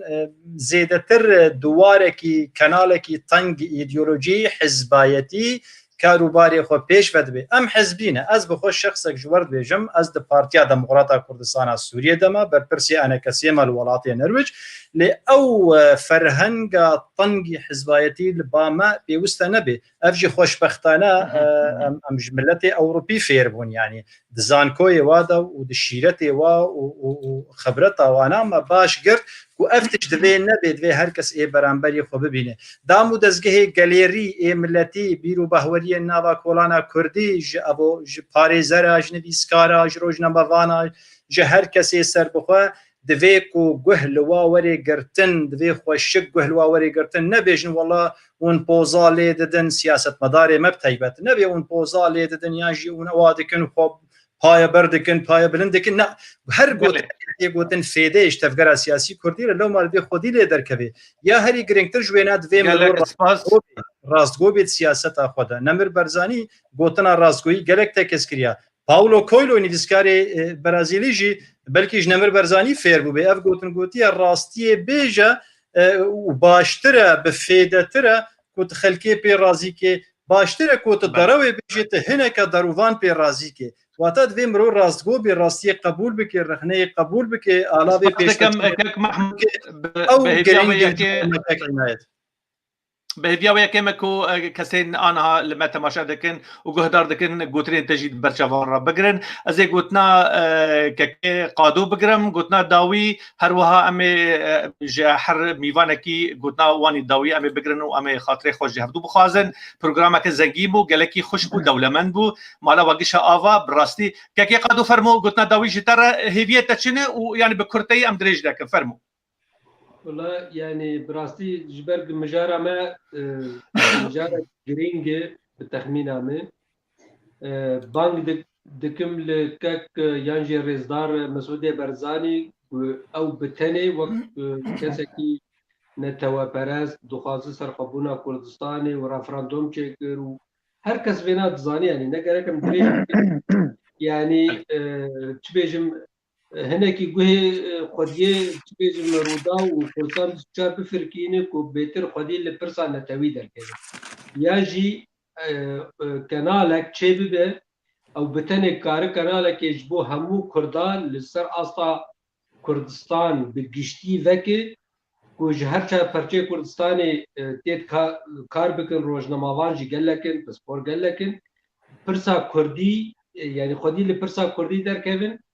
و يكرزيا قال كرد بباريزن بيرنج كرد جهدو حزب كن خدي لبسا خويا نتوي دركن كأن بتشي ويز رزقار بدن آزاد بدن يعني افج بوما قال بهفيا كي خدو دست خوش ساعات خوش لا دقائق بهفيا ويا كي نجي كو قوتني لا دقائق نيف دقيقة پش راست بو گاف کنالی هی ایک بسر پیدا کیوی گو خطر بازا برزانی تپارزن وقت چیروان وقت مسروب راستی جیر زین یعنی حرمتا ما گله جواری لی راستی رو داو کرسان بیش جورا وانا نکسر خطا برزانی یعنی بنا بج ام دخوازن که کنالک و بج بو کردستان گشتی بی یعنی یک رزیا کردا بپارزه برجواندی گشتی ای گله کرد بپارزه چلو به لگو کرد نزیکی هفته جهدو حزب کن لهدو مقاطبن يعني ناكوكية نافخوي تنبكن كيم بكن بيتر يعني بكن بله يعني انا بسبوري قد قلت يعني كنالك يا مديا كي بدمي يا رجنا بينا كازشتر دنيا خرابك يعني براسي او ربما كرداتان هاتن همو كنالي هي باشا كم كي قادو دست خوش حوجي كنالك قشتيني كنالك قشتي برجواندين قشتي اي قال كرد بباريزي وزانب بهم چما ديار بك بهم چما بنتست مانتانها وچما دجمن بسر دكايفو ام بند كايفن ام بيتر پرچا دبين ام بوري هفد كايفن ام شاري هفد كل مال افا كي قادو اسباسيات دكم قالك اسباس هر بيجي كي نور الدين وقتاش اني زمان اولهیان اجتماعی مهم بو براستی تسی شجره آنی زمان خویای تشتندد بن زمانی تدهنه از پرسا داوی جدا بگم چارچوبا به مسئله ده گلو حوجداری نینه کو ام وک ملت کرد بتایبه که محمود آنی زمان که حسیج آنی زمان کو باشوری کردستان یعنی درفت هنه گلو چما ام پیش روجا کردان یعنی دست نشان کردن و روجه کیف موجی تشکی وسان نویسنده بو حوجداریا ما به کانالک کردی به زمان عربی وکری خطاب شارع عربی بکه به زمان ترکی خطاب شارع ترکی و فارسی بکه ام بکار به نتن دوار سیاست ده یعنی راگهاندن لرخ پیش میگه اوجی بکار به شر و ارکی خرابه فرمو قلت تا داوی از بگرم فرمو قالك تشتهن يعني بكرديش كلام ما خوش بركو تماما انا خلاص حسين از ندجي وين من يك بين نرى نميديا كارل بلا بي انا بناكو جين نبي بي زلال كرن سر محسوب بقول هاي بس نبي مال ما نما لو يرانيش بربينا انها فقيره رودا وبريء ايش بان تصرفاتي كده وما ايش قلت مقول خطا الفنان ليس خطا الفنان افشاشتي انا شاشتي كرمن دانه نشاشتي دزجهن ده اجا والله امكانيات رودا وقنبله بون جبب مرجعه اشعاع راجهاندنا كردي وهيجي يعني از نقارب شاشتي كارمندكي بكن ايرو داو اف كارمندي هاني جبرق نفس بوره اوي خراكري شغل ومجور قلت دزجه ما قالكي خوش يكونوا تمييزن بس او معانيش كارمندي خد بين اف جبو مساله استاذ حسين جبو مساله فرصه تجي ما مستا حتى زي تشكيدن بين بيراوي يعني اما كورسانتي في وقتها دست بيكر كورسانتي في بالي 20 سالكي عين افشي تدبيش قلت نشرات سوراني هبو كرمانجي هبو تركي هبو عربي هبو فرنسيين زاد المهم حملها جاها نشر ما كانال وكانالات جزيره شو جزيره بانجليزي هي نكارم امكانيات جذبه امكانيات ايوان حكي نجهان وي عاستي بس يعني اما مكارم خطابه ما شاوا مكارم بيج بيجين فاز ما نشري خوي رسمي ويقول كي باش به اما خوازم في ناس بدهم يعني كرم كسن هنا دراج هاندن دي او دهلن نها تضليل اعلامي شيبويه وراج هاندن هاتي سبب كرم الى اخره او انا قفا خمناك النمونين ما مستحسن اني قفا دزقه تمام باوتوماتيك وكاري بخوشك به وسياستها بالراس يعني تبلهف دي شنبه يعني تناقضات شنبه ويشغي او كسي نزاجي به وبيبي بروفيشنال تيده جبرت قناه ظالمه تخوازه رساله يك ملتزمه وموجهه بس اما مشتر قوت اولا يمقو اجر از بدا كسيبه ما زوق بدا كسيبه اخر نهضري روداو ديال اي جهد اقدن بكاكي وك بكاكي باخر اقدن يكتي وك يعني جبر ولو مشكله موصلتنا بوصله وندام جبر بيك اجى ام قارب مع حيدر كيفن دبي ام كسن ايش الرجل المناسب الرجل المناسب دبي تاخذ مكان مناسب يعني قلت ناس استاذ محمود جي قلت ناني خو بدنا نبيجا وبلا ناني نيبي بيشوت المساله بخدم مساله ما بوازن ام بر تخصصي في هرجاليا بالا تخصص ندجي كسيه ودبرجوانيا قشاديه يعني بس يعني از خوازم ام خوشك بيشروجا كرديت بهيفيا ويك نور الدين اسمان ام لداوي اسباسيات خوشكان روزي خويا ج خط دركد ودرباز بو تماشا جا بينرين خوشويست براستي شوينك زنگين بو شبك تيدا گنگشيد استا بلند بو از بناوي خوش شخصي بناوي كانال جي ام ليبورين دخوازن مكي مقاسي در حق خورتو کسان دا کربن و کانال دا لی مخصوص با آوای کی وکیلی بدجمانتی بیکو ام سینورن کسایتی و شخصی بریم بکن یان تعدیل دوست و حوالی خو بکن ام حمید خندکه کیدانه ام ده حمید خندکه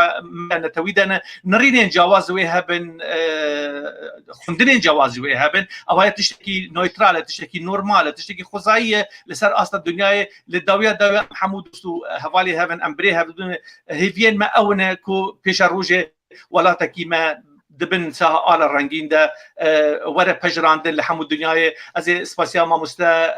محمود برو بکم سیاست مدار نونری انا کسی نونری پارتی دموکراتیک کردستان سوریا لولات نروژ ما مستپارزر حسین چلی اسپاسیات دکم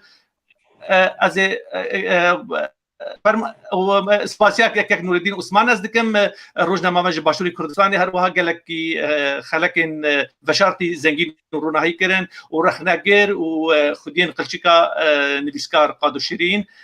از بری خاطر خو بخوازم و دوستانتیا و آنها لسر سر شعب كاك محمود فرمو دخوازي تشتكي بيشي فرمو والله تقوتنا داوي تدي تخص ريبدي تماما ريبدا بجزي حقيقة الناس حقيقة نابورم ما خصت انا جرى كاك محمود جرى ياكين ما خصت جرى ياكين ما خصت ام كش خبك جروبك ام حقي سياسه مدارك يبخد سپاس اول براسي بابر دوله منكر يا من يا هري جرينج بانغا من تاغو انا كسي بانغا من جريبراتيا انا كسيرا غودت اشتي سركي هنا تكسبك لسر اف در صداق ودانوانا نول وين سبينج يعني نيف اگر براستی نيف انسان قبول کربانه بلکه انسانه کی کرد کربا دقت کوتبا برني في وري في صياغه امبيجن دستورا وري دانش سوريا را بلا هناكي بفينادا جهدي خو بلنتر بكن دنگي خو بلنتر بكن وبخوازن وقبول نكن او انا وقت بيجي يك ياد دوا تبليكو ام ببريارك سياسي هاتنا نافا ائتلافي وقت دسبيكي دماغو يان فيم لقل ريجيمي بن يان لقل اوبوزيسيوني بن ما ازادي خواست مر خواندنا ريجيمي خواست ام هاتنا ور لجنگش لكم كوريه كو ائتلاف حق ملتي كردت كي بتيبتي العفريني گريسبي سريكانيه دفيكو انجمنا ما سركردي ميكو تشنوا گفتگويا بيدنگ نمينن دنگي خو تمي بلند بكن وحساباش كسينا كجبرگو راستگوي برنسيبو دامو نريتكي برزانيته ون حمود بيجن نهجي برزاني الخالد بابند بن ووك گوتي بويركي هرنا بيج اوايا تشتكي مهم محمود ويفان بجابك ملت فيج وات خوازي درفي ملت تشكي جوانا خوازي ساعات خوش سپاس مامۆستا عنایەت گوتە دەرفەت مامۆستا محمود برۆ ئەمجی هەوڵ دەدەن و هەفتیا وەرێ هەفتیا بێ مامۆستا ئیبراهیم برۆ وێ ببە میوانێمە ئەمێ vê çêroka hanî destûrî çêroka siyasî li gel döndrê tehalûfê de döndrê îtilafê de para Kurdan ji destûrê çawa bû nûnertiya Kurda çawa bû em ê li gel hevdû gengeşe bikin li benda me bin spas dikim ji hemû temaşevan û mîvanê xwe re dêm çavê we hemiyan careke de lîborîn ji bo we her şad û bextewar bin Rewşen TV ji we hez dike gelekî spas êvar baş سپاس ساعت خوش var baş.